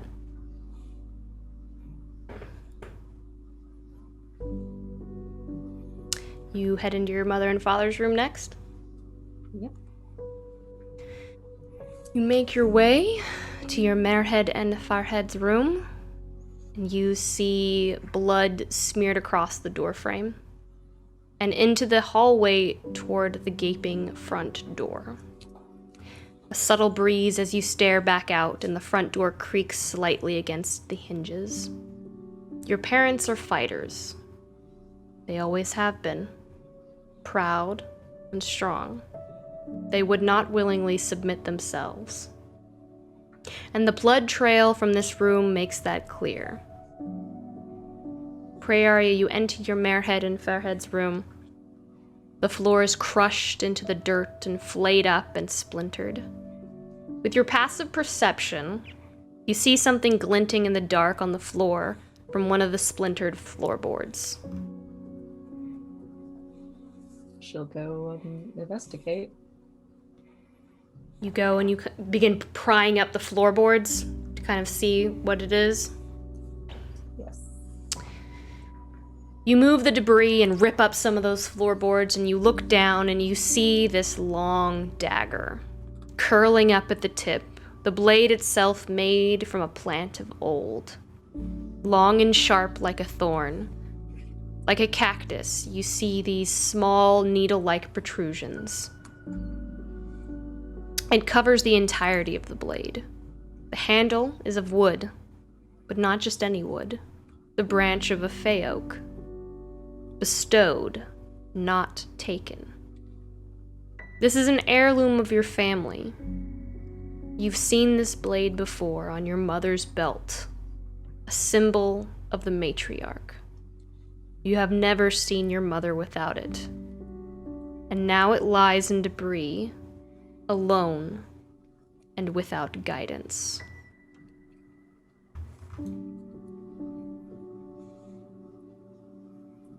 And this time her hands are shaking as she takes the dagger.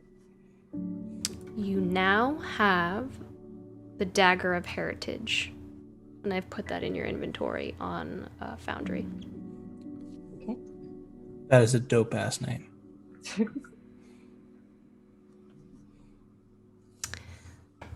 You are outside with Samir, Samson. What are you doing during this?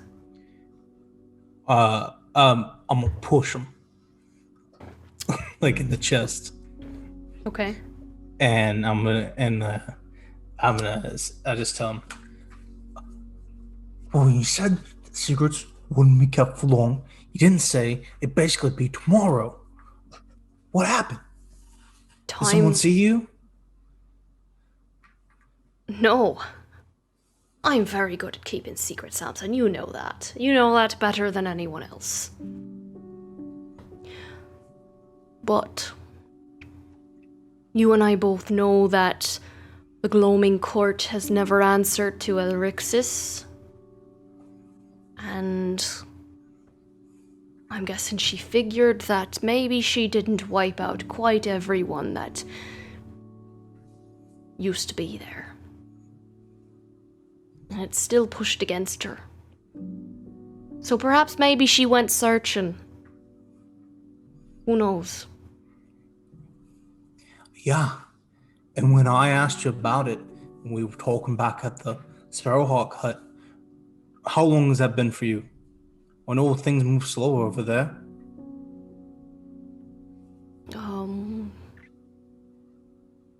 Not long. Wasn't that long after you called me. Few days, maybe.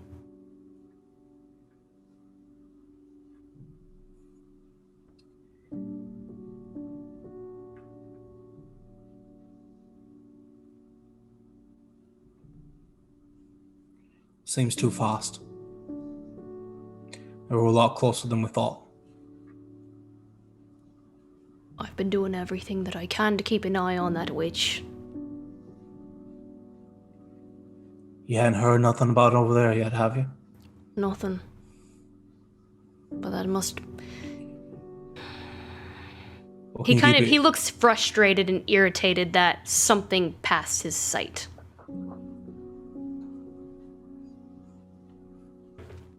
You think you're losing a step without me there? He kind of looks at you for a second.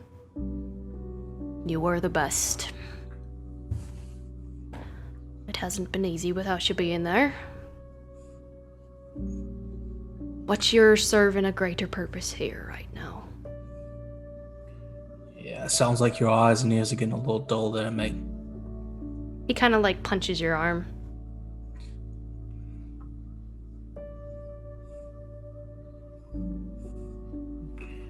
How long will it be before you know where she took him? There's no telling. I do need... Knowing this, our time has been pushed rather abruptly. This forest... It's been beyond our sight. I didn't know where it was. That's one of the reasons why I needed her to tell me where it was. Something about it, something in the roots, I don't know. That has kept her and all of them hidden. Something found them. My guess is her leaving may have done something about that. Well, hey, here's what you're gonna do. You're not gonna fucking say that. And when she comes out here and asks you how long it's gonna be till you can find her family, you're gonna give her a much better answer than I don't know. Okay? He just kind of looks at you. Roll a persuasion check. I mean, fuck this guy, right? Your old friend Sammy? Sammy, your best friend? Fuck that guy? Natural 1. He's gonna look at you and he's gonna say, listen, I know you're frustrated. I understand that. Oh, trust me, I'm frustrated too. She is the last. If I slap everyone... him. I was like, get it together, man. Get it together. I swear to God, Samson, I will turn you into a toad if you don't stop it. Whatever, it's her family, not yours. Get it the fuck together, man. He just glares at you. I will turn you into a toad. Don't test me. Don't test me. I punch him. Playfully. Like a bro punch. Playfully, but pretty hard. Harder than it should be. I break his nose playfully. At this point, I'm guessing Prayaria probably returns back outside of the house.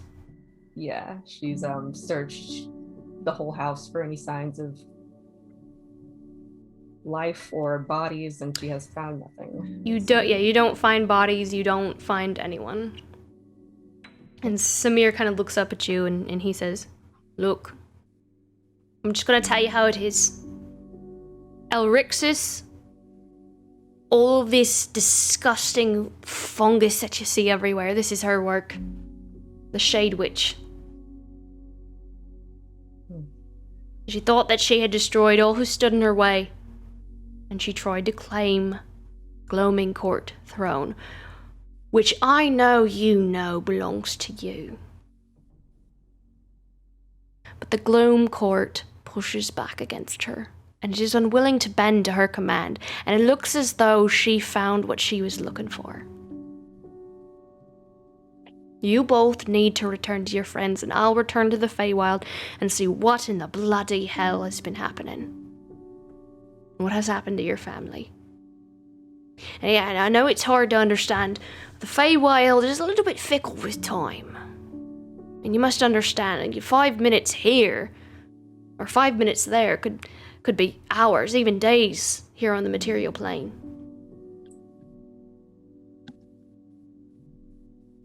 Are you saying that they're all there? He kind of looks around and he goes, "You'd certainly see bodies or remnants if they were. And over there, where it cuts off rather abruptly, it looks like that's where they returned." There, that tree. Aye? And you don't... They didn't take them there to kill them there. Like, you think they're okay? Now, that is the interesting question, which I'm rather intrigued about. That they didn't kill them here. I step on his toe. I can't blame my curiosity. Obviously, with Elrixis being the way that she is, and wanting complete and utter control of what should be in your family's hands. So you can't blame me for being a little curious. Curious. Like we are entertaining to you. No, not entertaining. It's just interesting why people do what they do. It is always interesting when it is not to you. Look, I know you don't like me. It's just face the facts here, I get that. But we do fight the same fight. And our deal was no coincidence, Prayaria. And he kind of looks over at Samson before looking back at you. I and Samson, we are here to help. Elrixis' time is done. If I have anything to say about it, and I'm hoping if you have anything to say about it as well.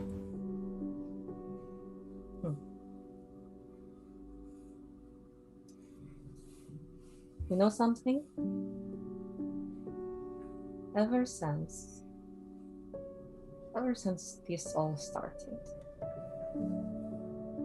I have had a dream.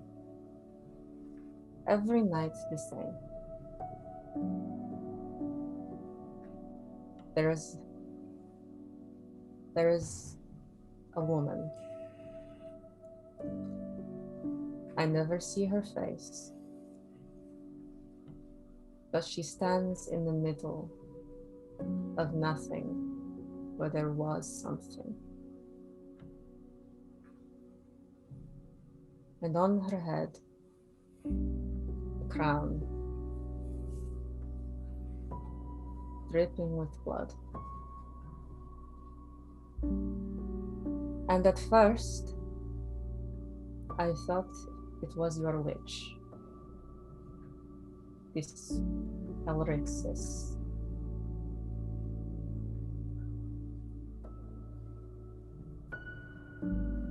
But now I think I know. When you take us back, and you go back to your world and your people, you tell them that if they want a queen, they will get one.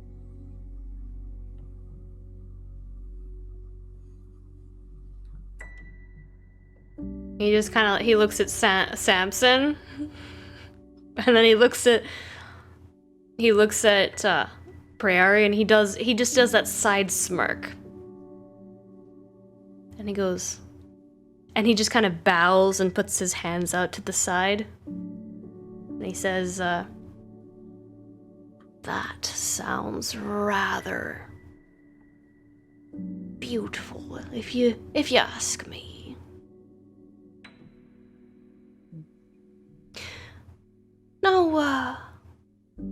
Now that I think we're all on the same page, you know you can't do this alone, and you're not quite ready to face this enemy. I was thinking maybe you need a little bit of a boost. A little bit more power. You know, for when you return to the Feywild. You will help us take down the Shade Witch, of course. That's my request. Very meager request on my part. Does we have an understanding? She'll just hold her hand out. Grand. Very grand. And he'll just kind of like grasp your arm, and he goes, we have a deal then. What does this look like, Prayaria, as you gain more power from Samir?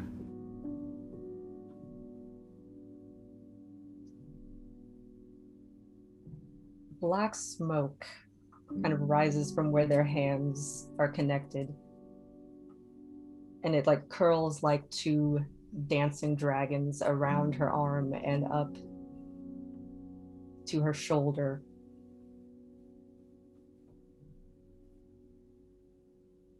And as she lets go and holds her hand out to the side,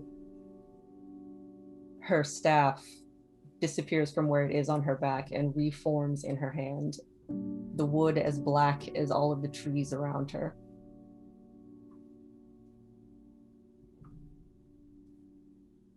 She takes her other hand and places it up in the branches where white flowers have begun to bloom. And as she sweeps her hand away from it in an arc, a blade as white as the moon follows. And she holds in her hand her new pact weapon, her staff of the fluent flourish. Now a scythe of potential destruction.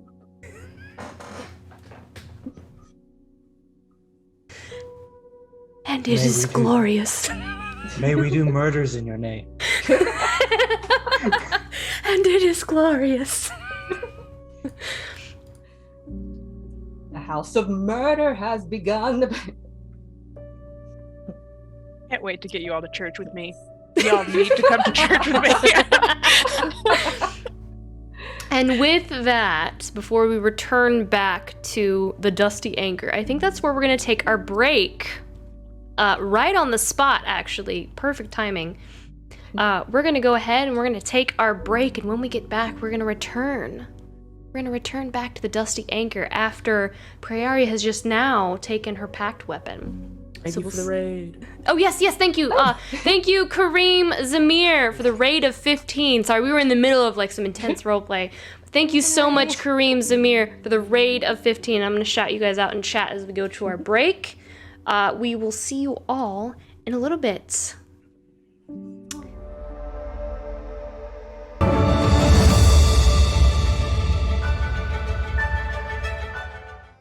And we are back.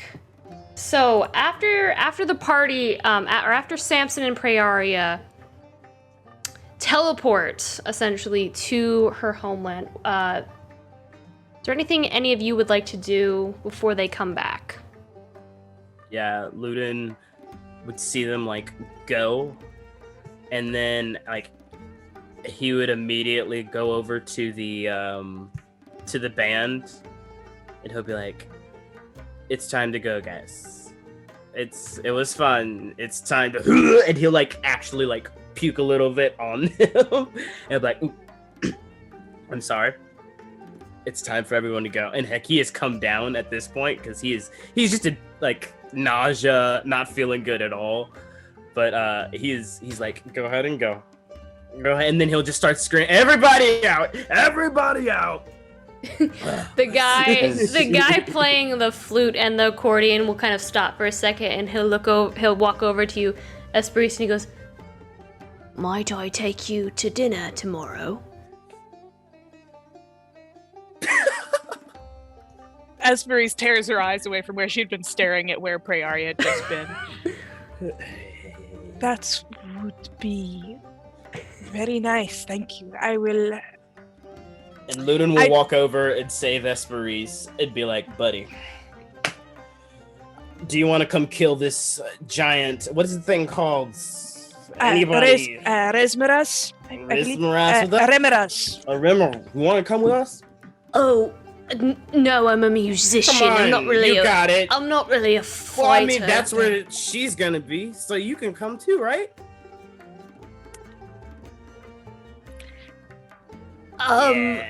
No, I mean, but we could go to dinner. But it's an all-day thing that we're gonna be at the. Luden, I will have to keep you updated as to the giant centipede, my friend. If I am still in town tomorrow evening, that would be very nice. But we might not be, because we might be fighting. You've been behind them. The lady has made her statement, and I will await. He kind of like straightens up his shirt and like holds his flute underneath his arm, and his accordion just kind of like, and he kind of tries to catch it as it kind of like falls out, and he pulls it up. He goes, "I await your response, my lady." Like he tries his hardest to like be a gentleman. Thank you. You have a pleasant night. And you as well. And he just kind of like awkwardly tries to grab your hand with two hands, and then he just like and he will leave with the rest of his band as people start shuffling out.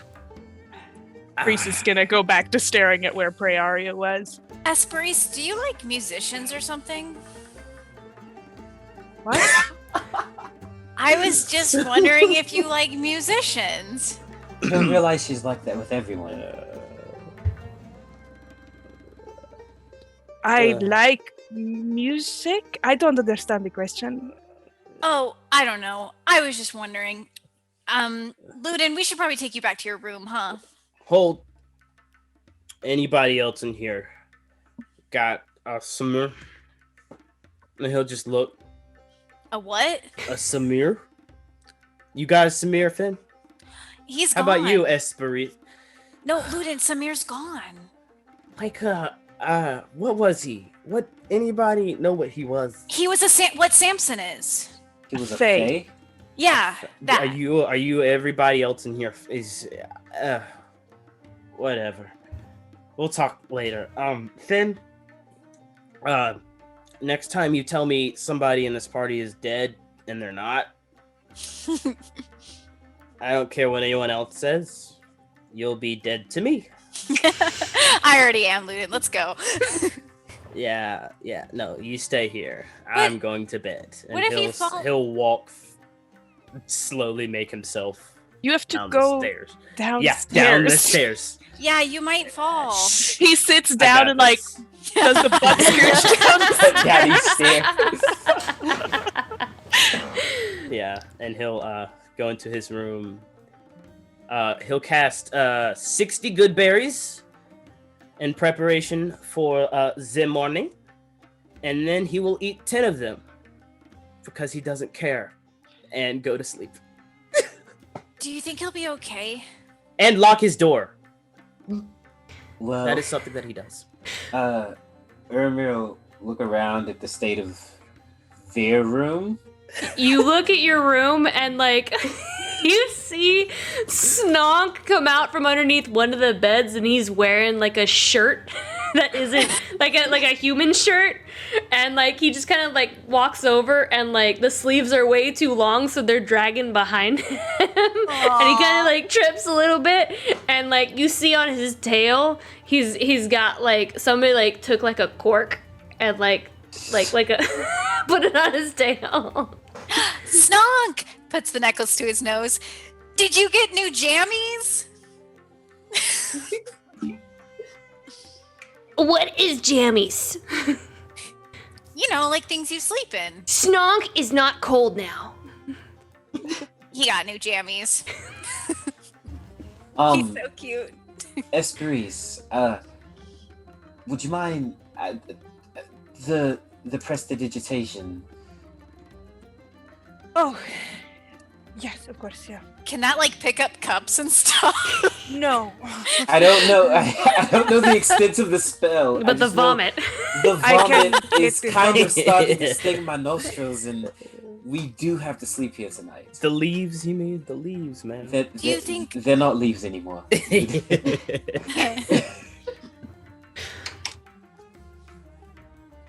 Yeah. Esperise takes a second. She was like completely ignoring all the mess around her, just still staring and thinking about something, and she'll start tidying and stacking the cups up into little triangles and things like that, making it very neat. Pulling the bed back, prestidigitating up the vomit. Is there some kind of arcana check that I could do? Like, Esperise spent her adolescence reading a lot of books about the Fae and any names that might be attached to the Fae and important Fae. Any chance she would have heard the name Samir before in any way?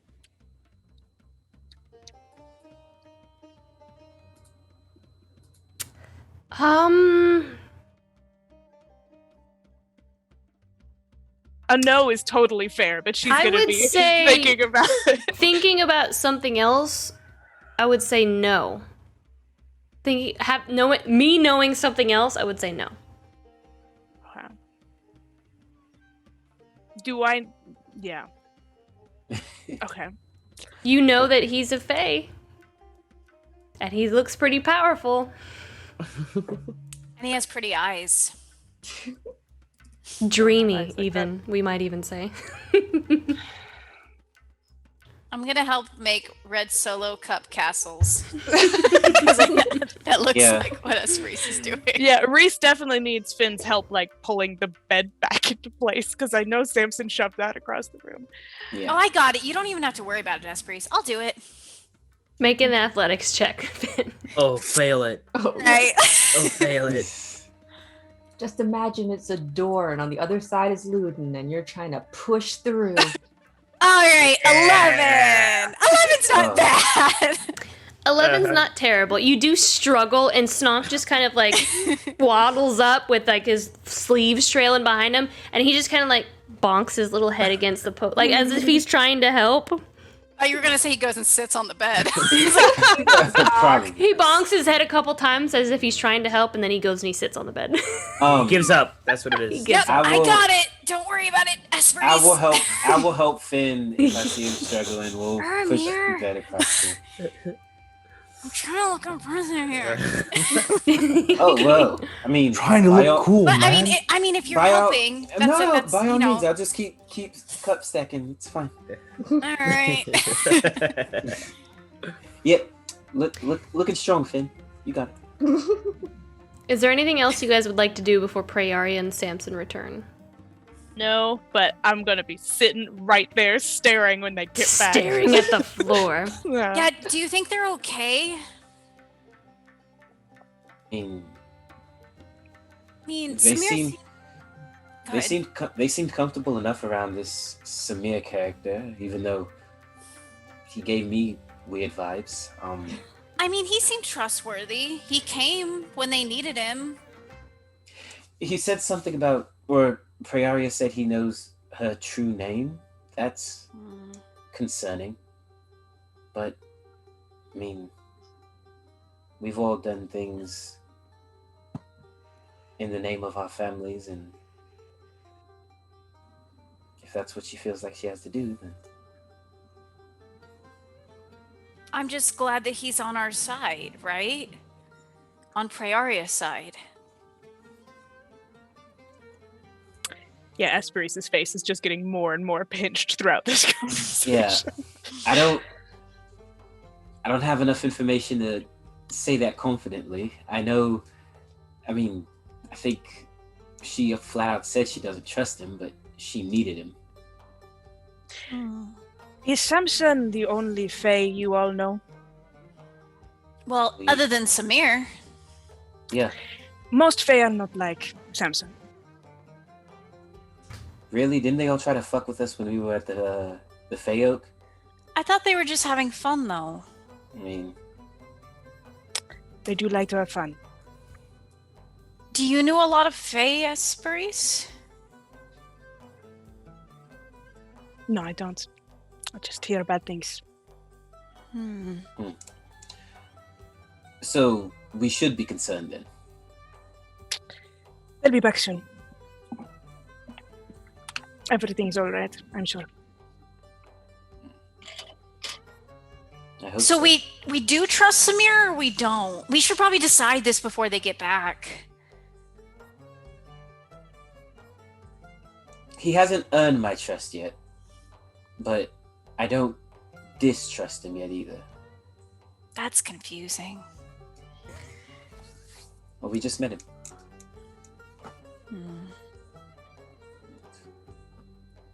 Prayaria and Samson work with him, so it does not matter whether or not I trust him. I just want to be here if they need anything. Matters a little bit. We'll just make sure that he doesn't hurt them, right? We'll have their back. Do you think one of us should have went with them? Just to be sure. I mean, Samson should be fine. He would protect her. Not that she really needs protecting. She'll probably end up protecting him. Yeah, you're probably right. They can take care of themselves. She stabbed me before we left. Never mind. Reese is just gonna sit down on the floor and wait. She's got very little else to say on this, but she's trying not to act angry. And go ahead. No, go on. I was gonna say Irma keeps busy cleaning up until they return. And with that, you guys probably wait about roughly an hour, I would say, before you hear the whooshing of within the room coming back. And kind of undoing, like, your little red solo cup castle falls over. And just the wind begins to blow, and you see the three holding hands once more. And then Samir lets go. And Prayaria and Samson and Samir are back. And Samir, or did he just go ahead and just drop us off? Well, he can go. Like, I was giving you the opportunity to say anything to him before you left.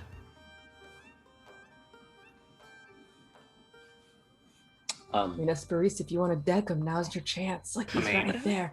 Yeah, no, as soon as everybody gets here, Esperis is rising to her feet. But she's just gonna be medicine checking Samson and Prayaria from a distance, like limbs intact. Do they appear to be charmed? Do they appear to be under a sort of glamour? Yeah, I said everything I needed to say to Samir. But if anyone else wants to talk to him, I guess he can stay. I'm just kind of looking at facial expressions, mostly to Prayaria and Samson, just to kind of gauge how things went. So Prayaria looks very grim and also a little angry. Like it's just... They're all still alive. It's a good start. So we're back. Everything is not fine. Prayaria, do you want to talk about this now, or do you want to talk about it in the morning? She'll go ahead and address it now.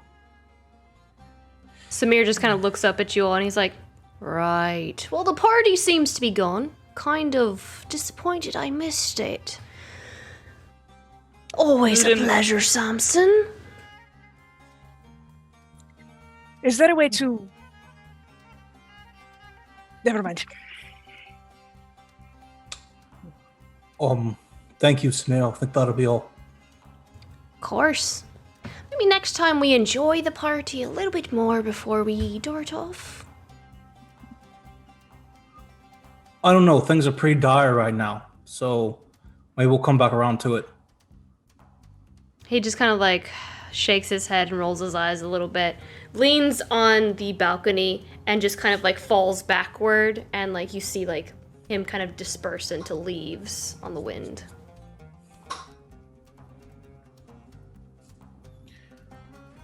Samson, can you do that too? I used to. Oh. So what happened? Well, my family and everyone I've ever known and loved is gone. Like gone. Like, taken. I don't know where or, well, I kind of know where. I don't know if they are okay or for how long.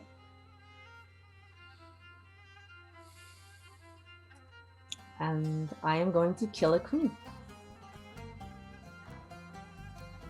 A false queen. Do we notice that her staff is now a scythe?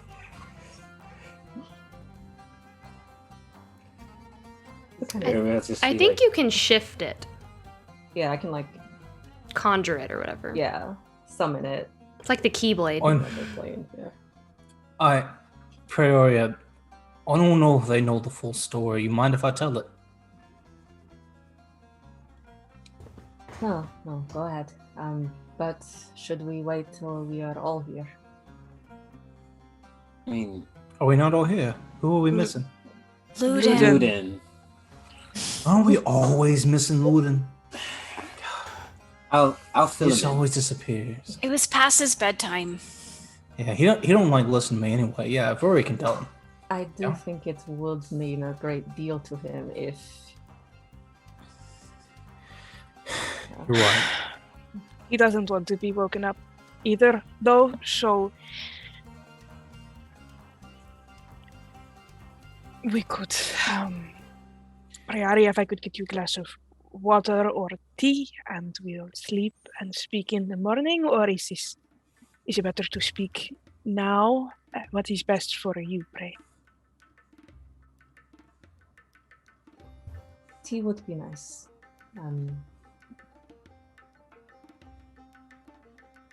We will speak in the morning, I think. Okay. Of course, yes. Do you have a preference kind of tea? She'll ask these questions as she's bustling down to the bar to get something for her. Anything is fine, thank you.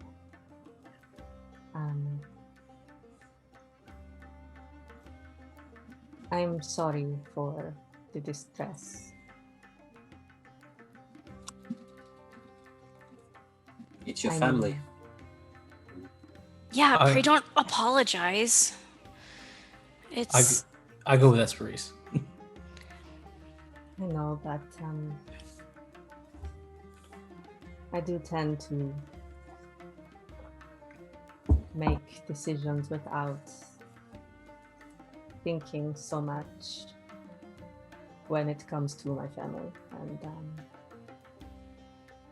I know it was uncomfortable for all of you, especially Esperis and Luden, and now I'm asking you to wait until the morning for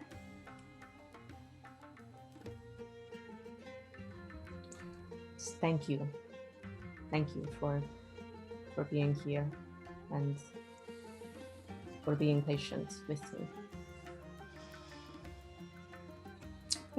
we are going to get them back, pray.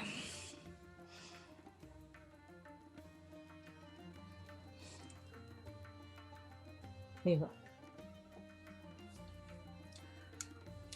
We should all get some rest. We'll regroup in the morning, and you can fill us in, and we'll decide what to do from there. Yeah? Yeah. Yes. All right, we taking a long rest? I'm gonna walk down with Esperise as she goes to get tea, and as when we're going down there, I'm going to get an extra room just in case Prayaria wants to be alone.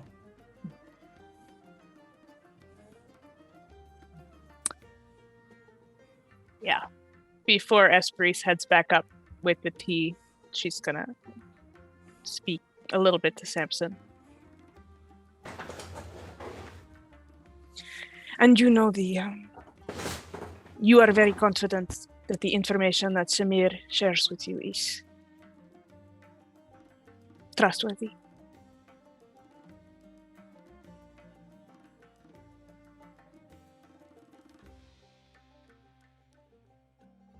No. But I fought beside the man in 3 different wars. I've known him thousands of your years. He can't lie, but he can. And so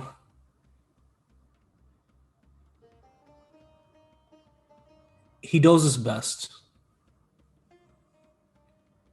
And I think if you try to trust him, you're probably going to get caught.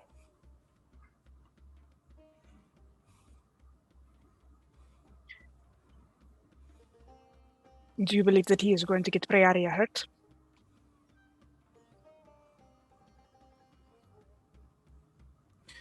No. That will go against everything that he's ever stood for. Everything he and I have ever fought for. Okay.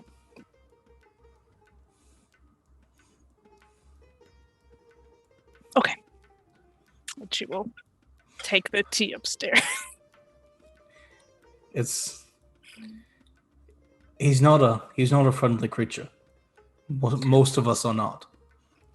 Mm-hmm. And Never known the Fae to stand for anything, so interesting to hear of. I'd imagine you'd say that. But just because something's dangerous doesn't mean you can't be friends. You just gotta know which ends are sharp, you know? Tea's getting cold. I'm getting raging. I hate everything that you are vibes right now. And so I'm just gonna let that just let that marinate. Brought a your little bit. terrible cousin to take advantage of my friend. Your cousin. You're terrible. Yeah, we are not related. Aren't you? We're As far as you know. All we're things. close work associates. I brought a friend from work. He's nice. And he's It's awful. my work husband. It's fine. This is the friend you have to warn your other friends about before you meet him. It's like, yeah. He's I know, eccentric. but He's a handful. Yeah. You love him. Esprit will turn to Samson and hand him the tea. Would you like to give this to your queen? I just put the room key on her plate, and then I go to Alarin's room. No, thank you. You can take it. I go up to Prey and I give her the tea and tell her about the room that Samson is offering. If you want to be alone, but of course you can also be here if you'd rather be around people. Well, as you would say, that is very kind of him. Listen, I know that we're still getting used to aligning herself with Samson and Samir in that way. Are not your favorites. Prayaria, it is not about me right now. Is there anything I can do for you?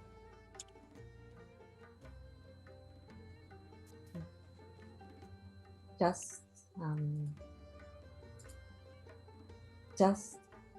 be honest with me, okay?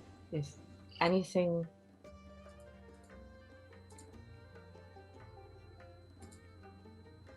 however you feel about whatever we do, I want to know, okay?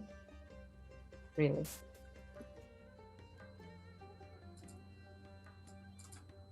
Right now I am worried about your safety and the safety of your family.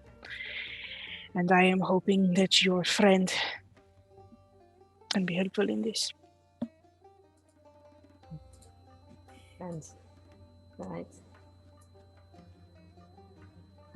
Well, thank you for tonight, for your words, for the tea.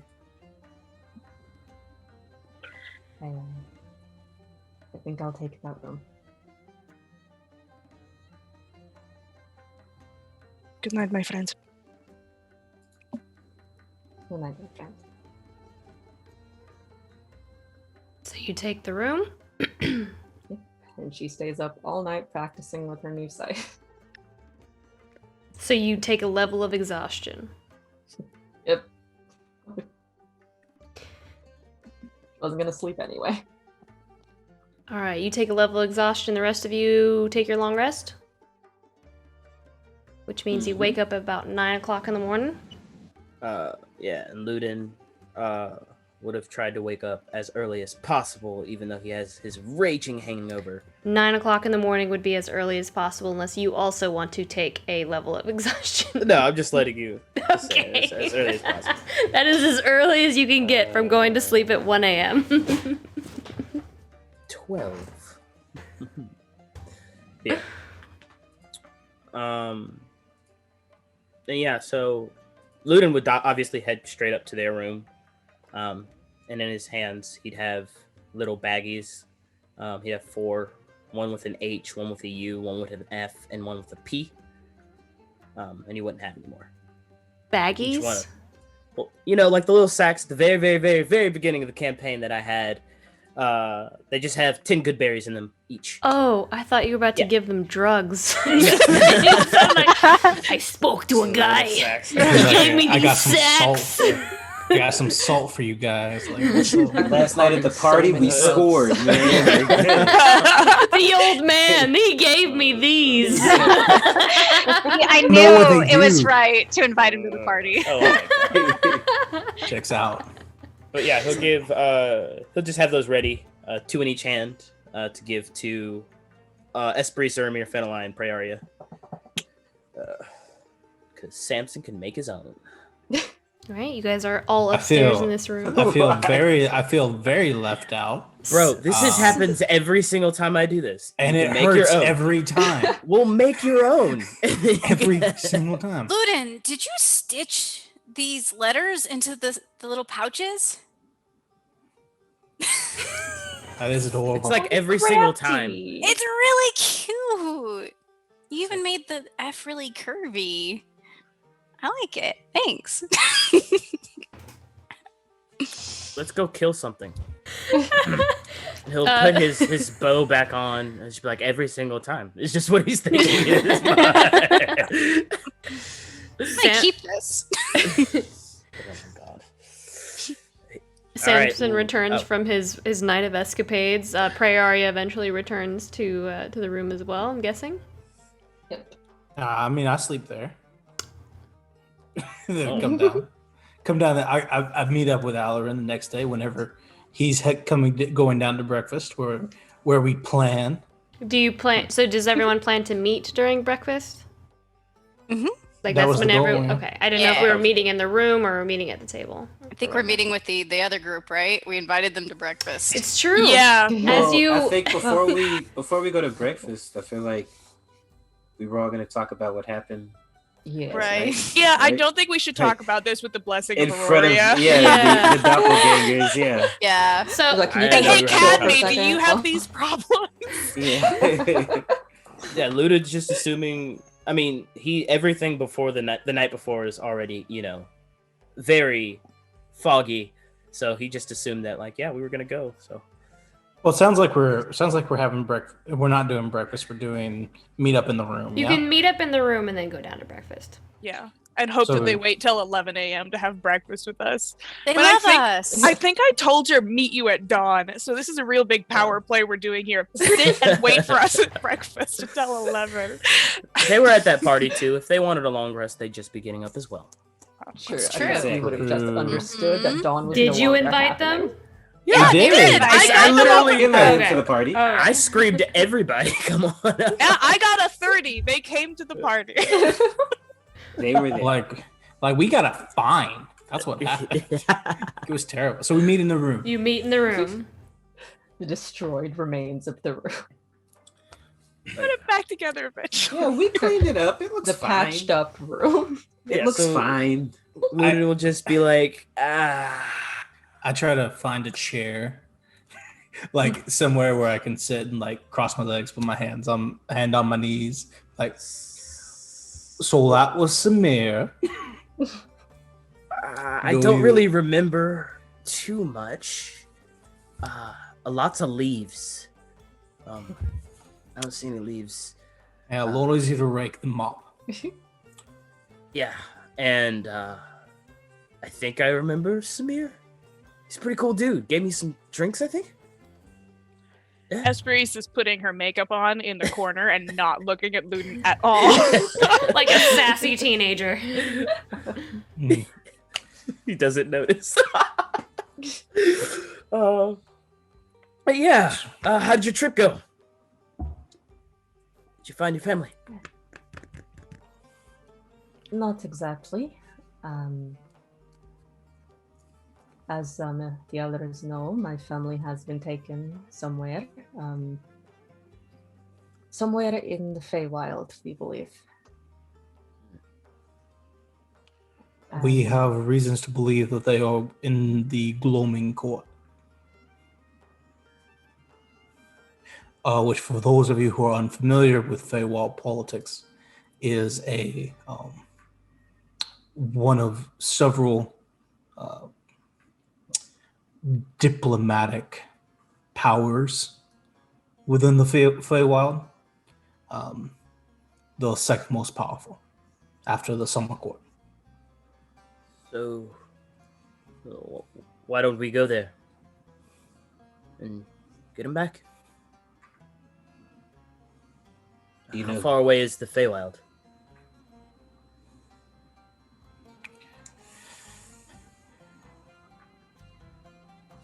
It's a long way. I don't know. I think it's on another plane of existence, right? Plus, we don't even know how to beat these wretches. that are taking Prey's family.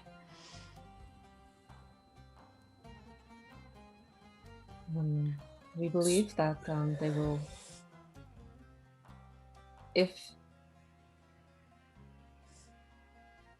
When we went, we found no bodies, so we assume they were taken alive, and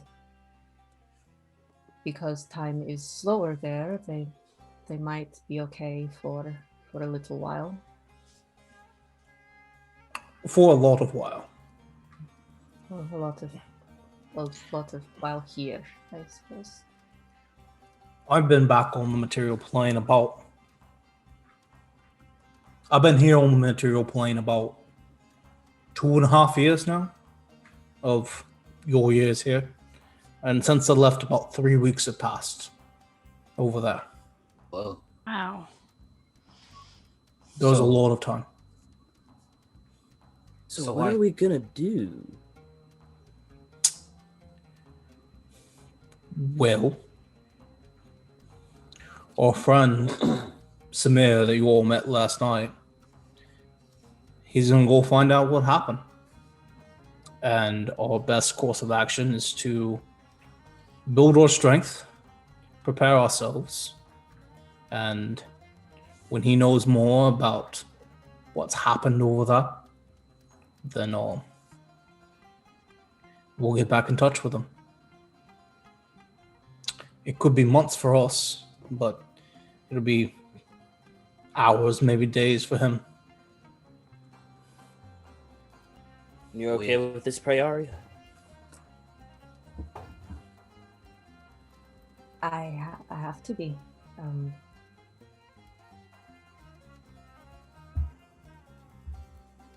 I don't trust Samir so much, but I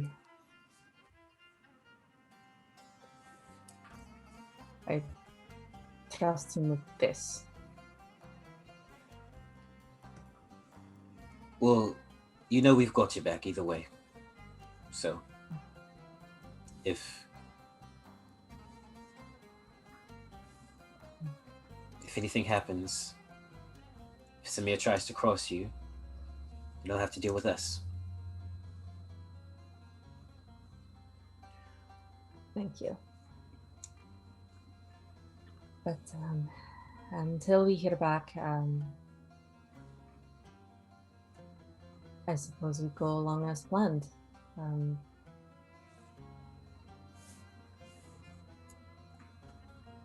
We go to Sable, we keep fighting the 7.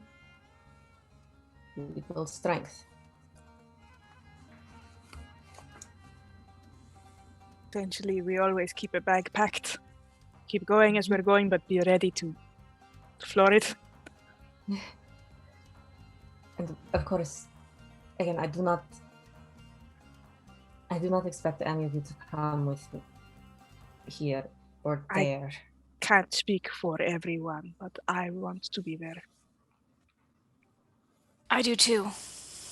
Where else would we be? Where else would we go?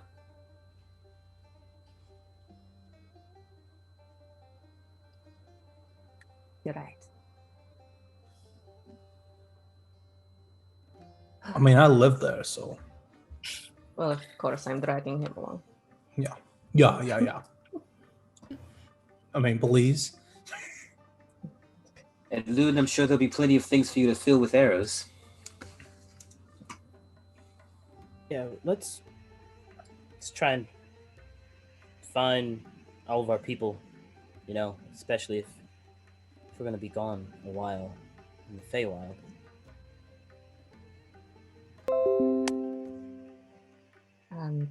Do you have any questions? I know you A lot has happened. tend to have those. Does anyone else have a Samir? I hope You not. asked this last night. I don't quite understand the question. Do you mean, do any of the rest of us have a deal with Samir in particular, or? We have a Samson.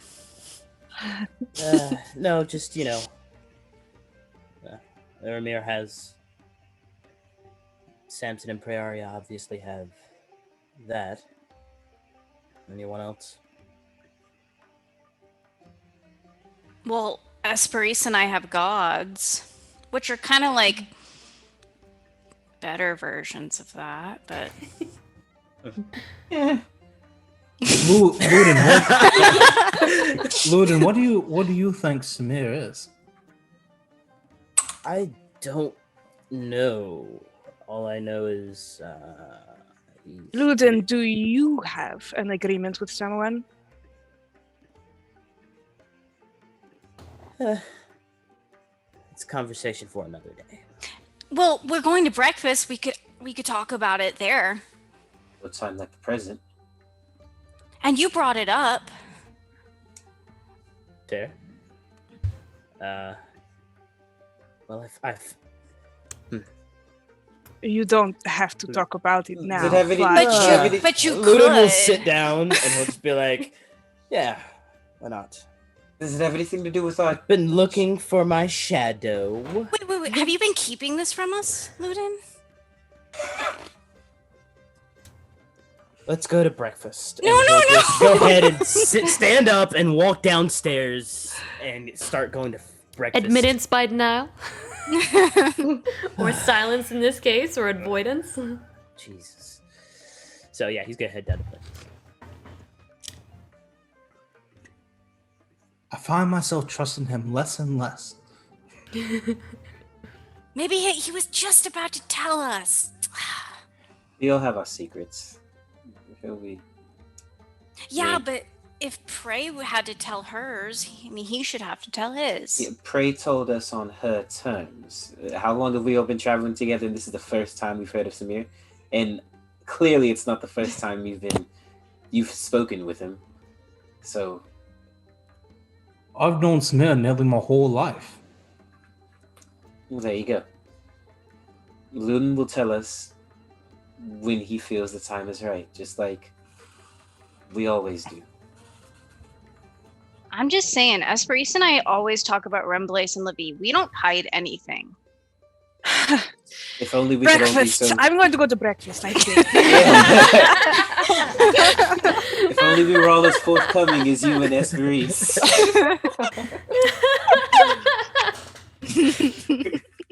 Is everyone going down to breakfast?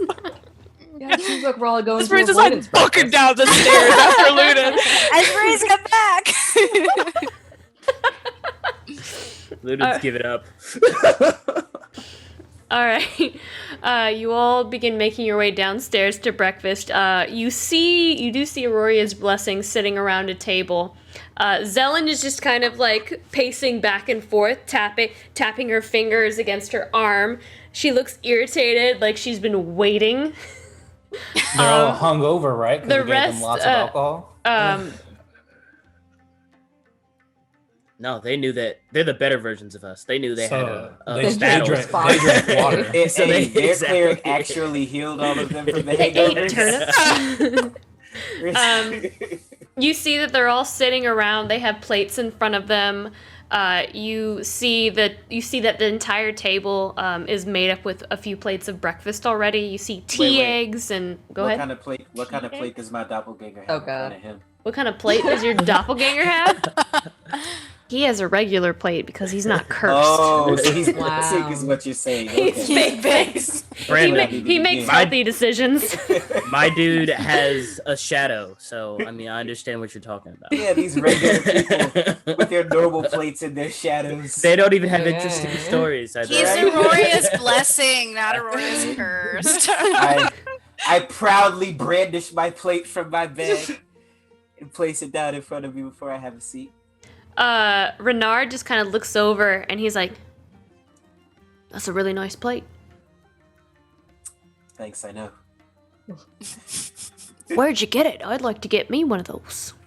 Oh, it's one of a kind. I found it in a dungeon. It was one of the treasures that was hidden there. Wow, that's pretty amazing. Yes, I ate all of my meals from it. Keeps me keeps me strong.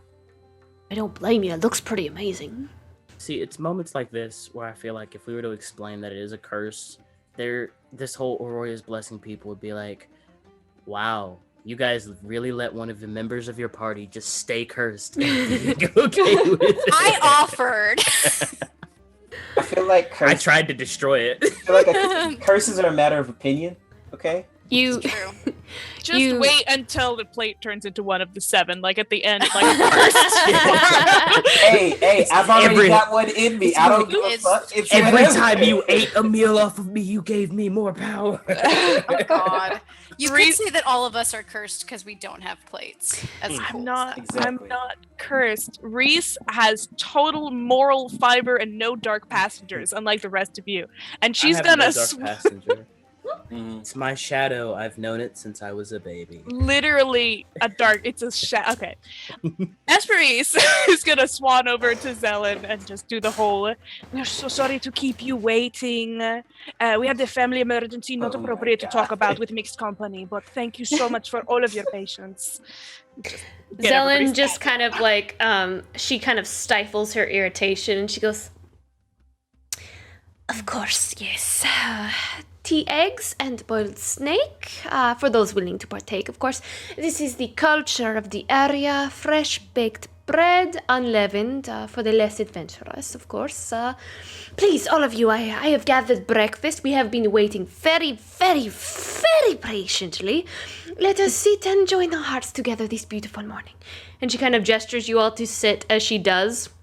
I sit across from Zelen. So everyone sits? Yep. Yeah, why not? As you all sit, she places 4 small bowls in the center of the table, one with dirt, one with a small flame, one with a small sphere of billowing magic, and one with water. And she says, let us pray over this bountiful feast from the 4 true gods of this world, to whom we owe all that we are. Vol, Brice, Aldur, and the great Mother Vera. And like, her party members begin grabbing your hands. They begin grabbing hands to form a circle. And she goes, Vol, great Lord of the seas, we look to you to guide our ships. Your depths know no bounds. She speaks with such fervor. We respect those secrets and we trust you to guide us across your oceans. Your heart is fierce as the storms. And we thank you for each day. Bless us, O great Lord of the seas. Brice, goddess of the air and winds, your voice and breath kisses both the land and sea. You are the breath within us all. It is your grace and mercy that allow us to speak. It is your sigh that carries the creatures across the sea. You command the skies themselves. We look to you Luden lets and go give of us their hands, understanding. and then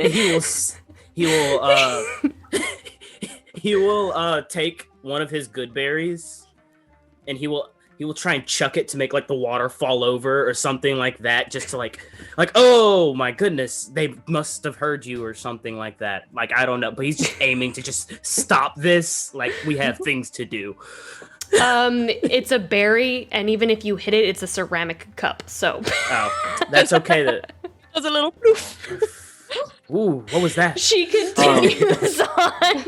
We look to you to give us understanding. Yeah, so Luden will look just like nudge anybody beside him of their party, be like just gonna put my hand on his shoulder. There's only 4 of them. She's on like number 3, I think. We're almost done.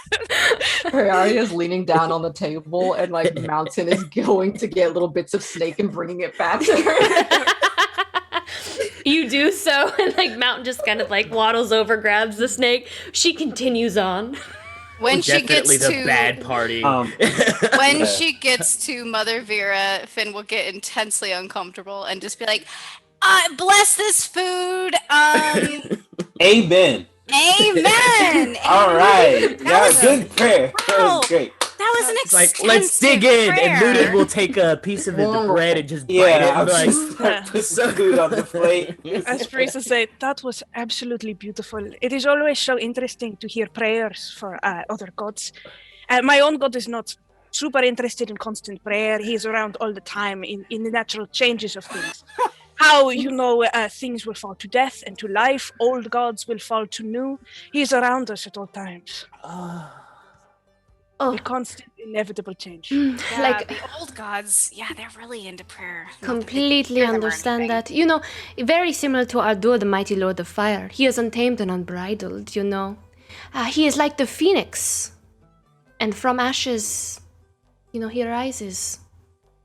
It's really interesting to see the beginnings of these things that become those great religions of Rembles, Yes, this I eat a snake. It's true. I mean, and isn't one of your party looks over to Eula? Don't you like Savion, Eula? Isn't this a little uncomfortable for you? I mean, I respect everyone's religion. Yeah, well, why didn't you say a prayer for Savion? Because my god is different. Can we get some mimosas? Over here. Let's talk about killing things. I mean, the new gods killed the old ones. I mean, naturally falling away. Killing centipedes? Yeah, and Luden's gonna look over at Luther. Like, It is an uncomfortable breakfast filled with passive aggression and subtle quips and snips. I'll whisper over to Reynard and be like, "Hey, our god is just science, right? Like we." It's true. I never really got into the whole religious aspect. Oh, I saw your machine. You simply must tell me how you built it. The one that looks like a bat. It kind of like pokes out of your backpack every now and then. Oh yes, he's pretty great. Marvelous, yes. Yeah. Actually, I was, and not to be rude or anything, but I couldn't help but notice your propulsion hover technology that you've implemented into your legs. Yes, and your arm. Oh, well, yes, thank you. But I mean, obviously yours is so much more. It's very advanced. It took me a while to figure out how to get up, but to actually fly for a second.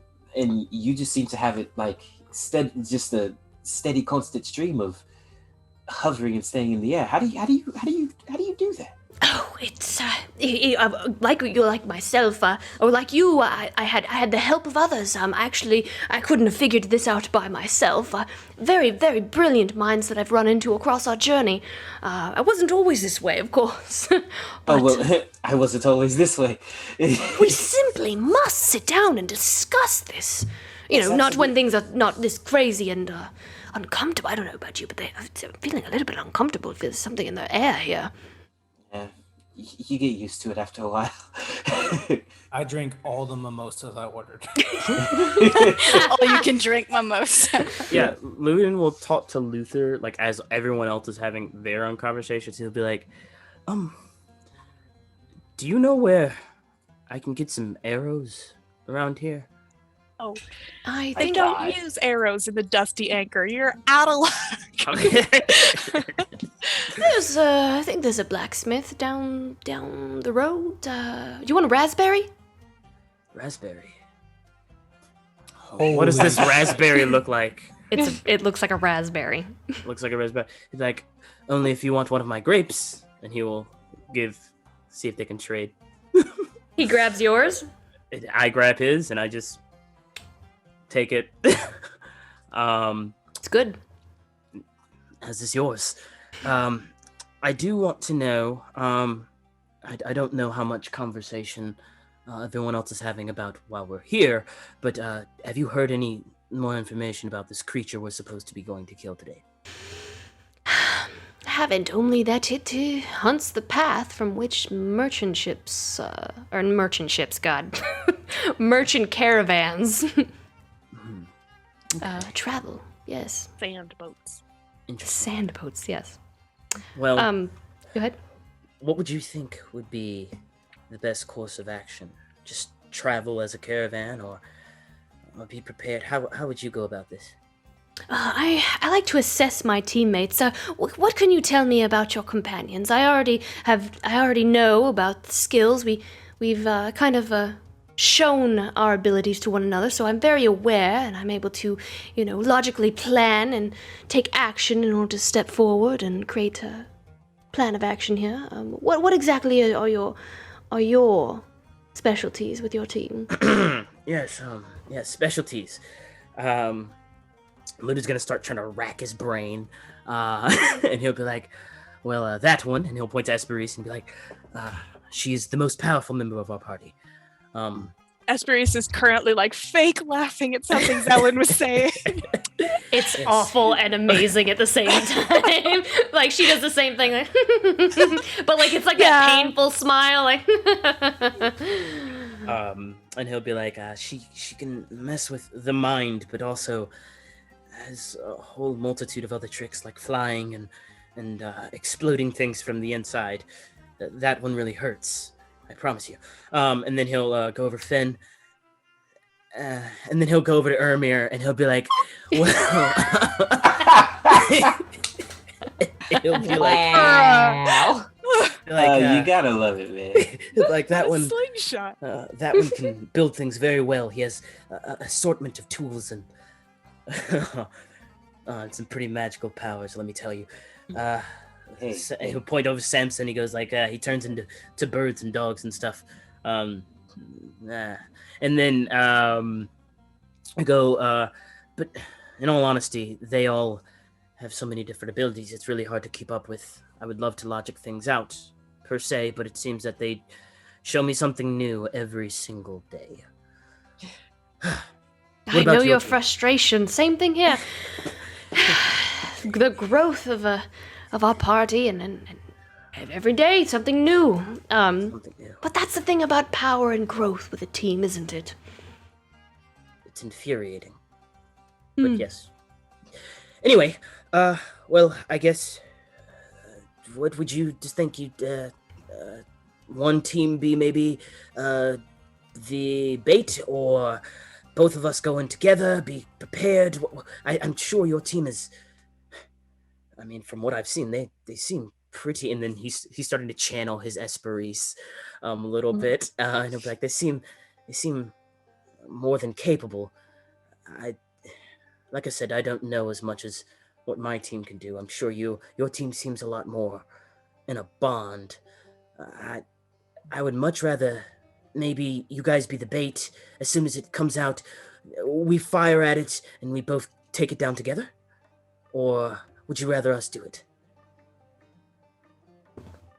As you guys are having this conversation, and he's kind of thinking on it, you all are all sitting there and you hear a tremble within the earth beneath your feet.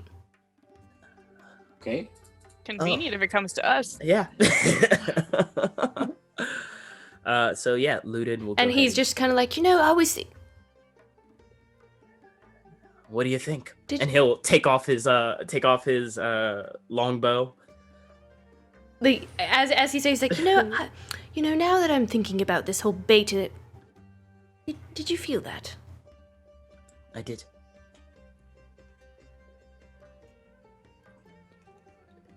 And then once more, like, he continues and he goes, yes, bait. I really don't feel my team would be optimal as bait. And then you feel the tremble again within the earth. And, like, the cups just kind of like... What's going on? Are earthquakes common around here? As someone who grew up in the desert, can I do some kind of nature check about how big is the worm that I believe is under us? I guess that's the nature check that I. Or could it just be? Are you proficient in nature? I am. All the knowledges, baby. Go ahead. Sure. Actually, this would be more of a survival check. Sure. But... Cool. Well, I'm not proficient in survival, but I got a 4 anyway. Yeah, that's pretty rough. So it would be a 7 if it's a survival check. It doesn't. It's unsettling. Cool beans. As you're all sitting there, you hear screams coming from outside the building. Just kind of breaking out. I believe that's our cue. Is that the Rimmer thing? And then you see like a swarm of people running into the Dusty Tavern. Okay. When people are running from something, we generally run towards it. Yeah? Okay. Let's go! Alarin kind of stands up and he's like, shall we then? Luden's right behind him, like, let's do it. Reese is gonna lean over and take a sip from one of Samson's mimosas and then start. Power shot. Same though, same. You snakes on my plate. As well as Auroria's blessing, kind of rush trying to pass the crowd of people that are screaming to run into the building, and you see as you kind of like rush out. Hold on, let me see here.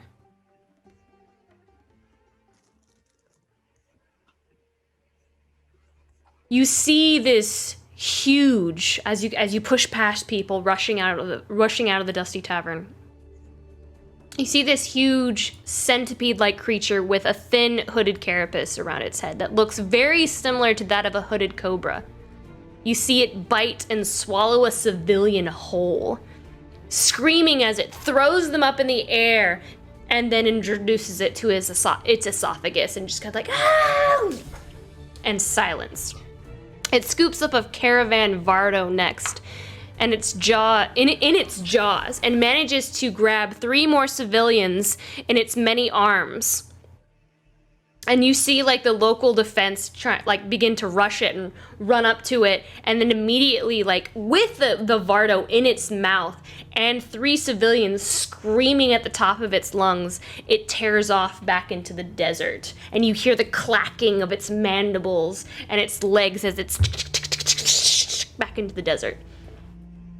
Well, did it take how fast is it going? No, it didn't take your Vardo. I assume no. It took another caravan Vardo. How fast is it going? It is going. And as soon as like Luden would have seen it, Hunter's Mark. It's moving very quickly. Let me pull it up here. Pooh. Well, that Hunter's Mark was still on him. Yep. Hopefully. Does it look like anyone on the Bardo? It does look like there are people trapped inside of it. With your passive perception, I would say you would be able to tell that. We should start. We should run if we're gonna catch it. Yeah, I've Hunter's Marked it with that bonus action, and I guess we're running after it. I mean, as we're running the entire time, though, I will say Luden is just firing arrow after arrow after arrow to try and hit it. I mean, for the first time, he's using this basic sniper feature. 600 feet. So it was far away. Like it wasn't within like 30 feet of you. Like you walked out and you saw it on the edge. Mm-hmm. Of like, our vision. Edge like the massive like port city. You saw it roughly like walk up in from the desert and like it was grabbing all these people. This was probably like 400, 500 feet away. Like it's a pretty good never distance mind. away. I do not Hunter's Mark it then. But I do fire 1 arrow. 1 or 2 arrows. If we're all running towards it, I would like to cast Long Strider on myself. And increase my speed by 10 feet for an hour. So each turn I'm trying to close the gap. Okay. Yeah, and obviously I've got Umber there with me, flying by my side. So we're just hoofing it towards the thing. Yeah. Any possibility of just stealing a camel? Any mounts just like out and about here? Good idea. There would be mounts. That would have been there would be some camels. I would say this would be like an animal handling check. I mean, you could easily just walk up, grab a dagger or sword, just kind of cut it off and stuff. But this would be an animal handling check. I can help with that. Very good at that. Okay, cool. I can help with that. Yeah, I'll ride with Finn. Camel, come here. I'll assist. I have some bread. Thank you so much. I turn into a horse and let Prayaria ride me. Right, that also. That as well, yeah. 15. Excellent. I mean, Luden, I guess, can try and get a camel as well. Come on, Luden, it's a Bactrian camel. You can fit on here too. Two people can fit per camel. Can I fly and hold Ride on to with somebody's Finn. shoulders? Yeah, Luden Like will- jet skiing through the sky? So 2 people are on the camel and I'm just holding on and flying. Does that count? That's fine. That's fine. Oh, okay, Luden, come on. Sure. I mean, you can fly, so I mean. I keep up with their speed because I'm holding on to All their right. cloak. Luden like looks over at another camel and is like about to run towards it, and hears Finn going, "Come on, come on!" And he's like, "Ugh," and he kills and jumps on that camel. I never rode one of these before. I hope I won't get this off. But he will, throughout that entire time, just take aim at that thing, and as long as it's within 600 feet, he is firing arrow after arrow at it. I'll make sure that we get real close to it. My How mental fast is a image of camel? this is just delightful.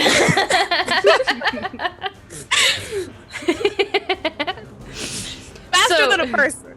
So Finn, how do you coax the camels with your you succeeded. How do you coax them? So he runs up to them with like bread still in his hands because he was eating it for breakfast, and he's like, "Here's some bread. Can you please lower a little bit so we can climb on your back?" The camel's just like, "Look, just take a sniff. Come on, please, please." Come on, no. Then you can talk. takes the bread You can and talk just to more than like, just Snog. begins to like it lowers itself, like trying to get the bread as you kind of like, all right, come on. And Luden he'll jump jumps on up the back. Yeah, also will jump. You get on. Miss Maurice will just hold on to Finn's elbow, and it'll look real stupid as she's just paragliding along. All right, camel. Yeah. like a biker holding on to a truck, like on the side of the truck. One hand on the bike. Just hurtling eyes, closing your eyes so she doesn't get bugs in them. Just going along. And I imagine Aurora's blessing just has like all of them pull out their hoverboards or whatever like that have Aurora's blessing written on them. And They get into position and they turn into Aurora's blessing mech, and they just start. No, they have a series of like Snow White horses, and they all match. I would also like to note that the camel's gait is really clumsy compared to ours. While they're like, oh. The wind blowing through Alarin's hair. They come with their own wind. Yeah. Samson winks at Alarin, but as a horse, so it is a little weird. Oh my god! Oh.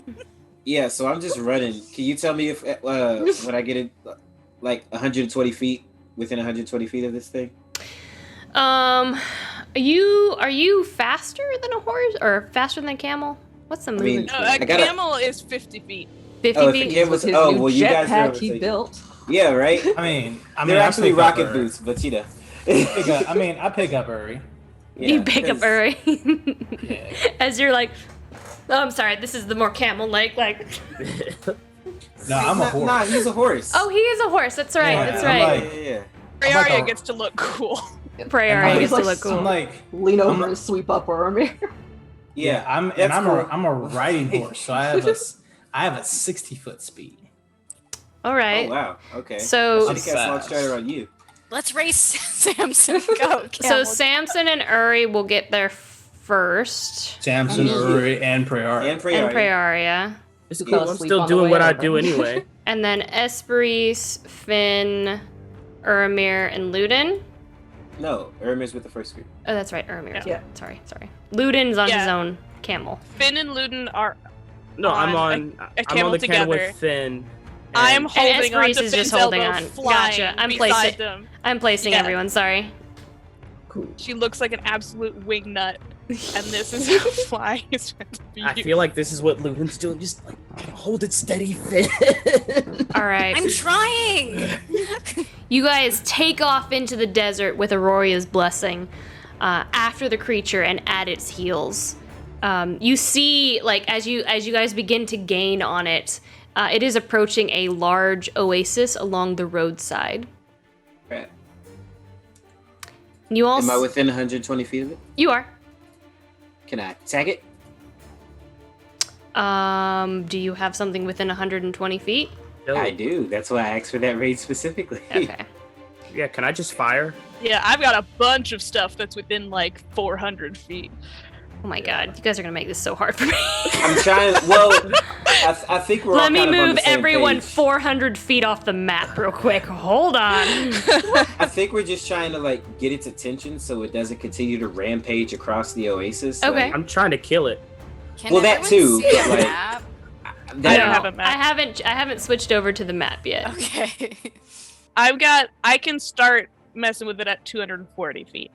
okay, go ahead. Okay. Yeah, I mean, I don't have to go first. I'm just Go ahead. distance. Well, wise. technically you would, because I can't do anything until 120. So unless Oh. Luden, Okay. unless Luden's No, range is like I further. said, yeah, 600 feet. As soon as I see it, I can just fire. Okay. Yeah, so Then- I'll just keep doing that. Okay, so at 600 feet, I think you roll with disadvantage to hit. Because I have sharpshooter as a feat. Okay. Yeah, so I just attack normal.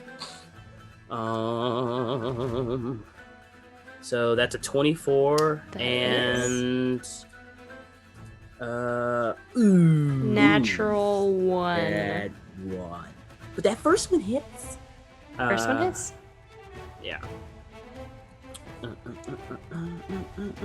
So 10 plus 1d4. Because I'm not close enough. Oh, wait, I can do favorite foe, though, still. So, and then one more 1d4.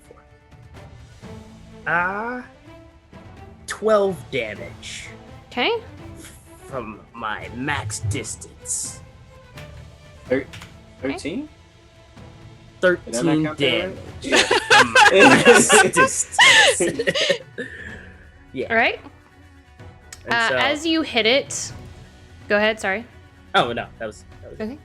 As you hit it, you see it shake its head like a wild animal shaking a dead carcass, and like you see like splinters from the Bardo kind of going out and just kind of flying across the sand. The caravan snaps, and the Remoraz flings it across the oasis, crashing into the sand. And you see a body fly out of the cart and hits the sand and then stops, and you kind of see like this darkness just kind of seeping into the sand. It turns around to face its pursuers, and it rears up, its legs and mandibles kind of clicking. Gross. Let's As go. it moves, you see Zelen, Reynard, Alarin, and Cadme. They're rushing. They're moving over towards the caravan to help the injured still trapped inside. Luther and Eula are sticking with you guys to help you with the Remoraz, and we'll end here on the initiative. We'll end the session as we start initiative against the Remoraz. You do? I want to kill it. Oh yeah, me too. You said in the session. Yes, 10:55. But it is but- 10:55. So we got like an hour. Let's go ahead and kill this thing. Oh, there's a weird little face. Oh. I think it's kind of cute. Yeah, the eyes are kind of adorable. Not gonna lie. It's just kind of vacant. I don't know if cute's the right word, but Yeah. definitely. It makes it sound like ah, yeah. It's for sure a high pitched sound. That's Yeah. Yeah, what I said. Like I'm sure it's more terrible. I'm sure like I wouldn't want to touch it, but like I'd poke at it from behind the glass, you know. I also appreciate how Eula and Luther, they're just our icons, but other colors. I'm not on the map. Right? Yeah, wait, where are they? When I was making I don't see them. I was cracking up, and Daniel's like, "What's so funny?" And I'm like, Oh, there they "I'm are. making Luther and Eula the exact same icons, but a different." Here, I'll show the audience. There they I go. can't even see because I'm not on the map. Oh, you're they're on there. opposite. We're off the map. Look at the top left, Christian. Yeah, because you're so far Yeah, away. we're up in the corner. So, because Eula's red like Luden and Luther's green like Finn. Oh wow. That's Sadness. adorable. It's like they wear each other's shirts. I hate Because this. they're dating us. It's their book club shirts. Yeah. They're still the Christmas friends. It's their getting married in the fall shirts. My God. All right, so Yes! initiative. Let's kill this thing. Ludolai alternate universe. Let's go ahead and roll initiative. Hold on, let me. Can I not select everyone? We'll put it There in we the go. thing thing, There or we we'll go. just Yeah, do it? give me just a second. Okay. We're gonna go ahead and do our See, initiative. See, I think the biggest difference between Esperise and Zelen is that Esperise saw that caravan go flying out and went, everyone dies at some point. And Zelen went, I'm gonna help. Everyone dies at some point. I love Hold it. on. That's really He's like like, on the people die every day, B. That's just how it is, man. It's like, damn. That's Tough. tough. Tough fucking break, I guess. Yeah. I think For we should name them. the river as Oh Zorak. my gosh, you guys are so far off the map. I can't bring you back. Hold on. Oh Well, my god, you're so We're far not that off. far, are we? Can you move yourselves so that I can select you all? There we Yeah. go. I can't. Okay, that's good. That's good. That's good. Hey, stop moving! Stop moving! Oh my god! Esperise is over here. Move, friend. Move back! Esperise starts punching it.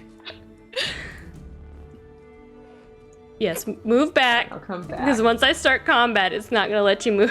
Finn, I need to be next to you because I'm holding out to your elbow. Oh yeah.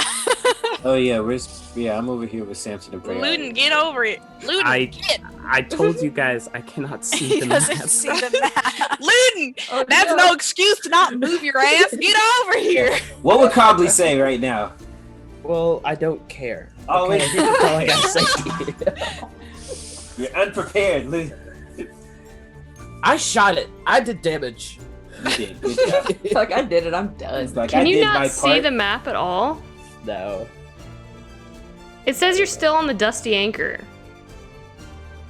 Weird so. I did. I'm sorry. Best apologize. It says you're still on the Dusty Anchor. Yeah, it says Desert Oasis. That's where I am. Did you try refreshing the page? I can. Let's see what Yeah, have happens. you tried turning the map off and on again? But on the other hand, we're not doing combat tonight, so as No. long as we can roll initiative, it's fine, right? Yeah. Yeah. Okay. There we And go. Oh, there So we you go. got, everyone can roll initiative now. There I got the roll initiative sound. I didn't get a natural one. Let's go. Alright, roll initiative. Oh, I rolled like crap. Hey. I got that 9, my dude. I'm exhausted. I always Oh, that's roll cool. bad on Jeez. initiative. We did awful on initiative. I go Hey, last. I did pretty good. Except Yeah. Esperise. Okay, yeah, but Dead Esperise, last. you better hope that you can do some mind tricks on this beast. Guess to roll the highest. Of course. The Of Rimmerez. Zorak. That's cool. We got its attention though, right? So it's coming to us. Yeah, get over here. Yeah.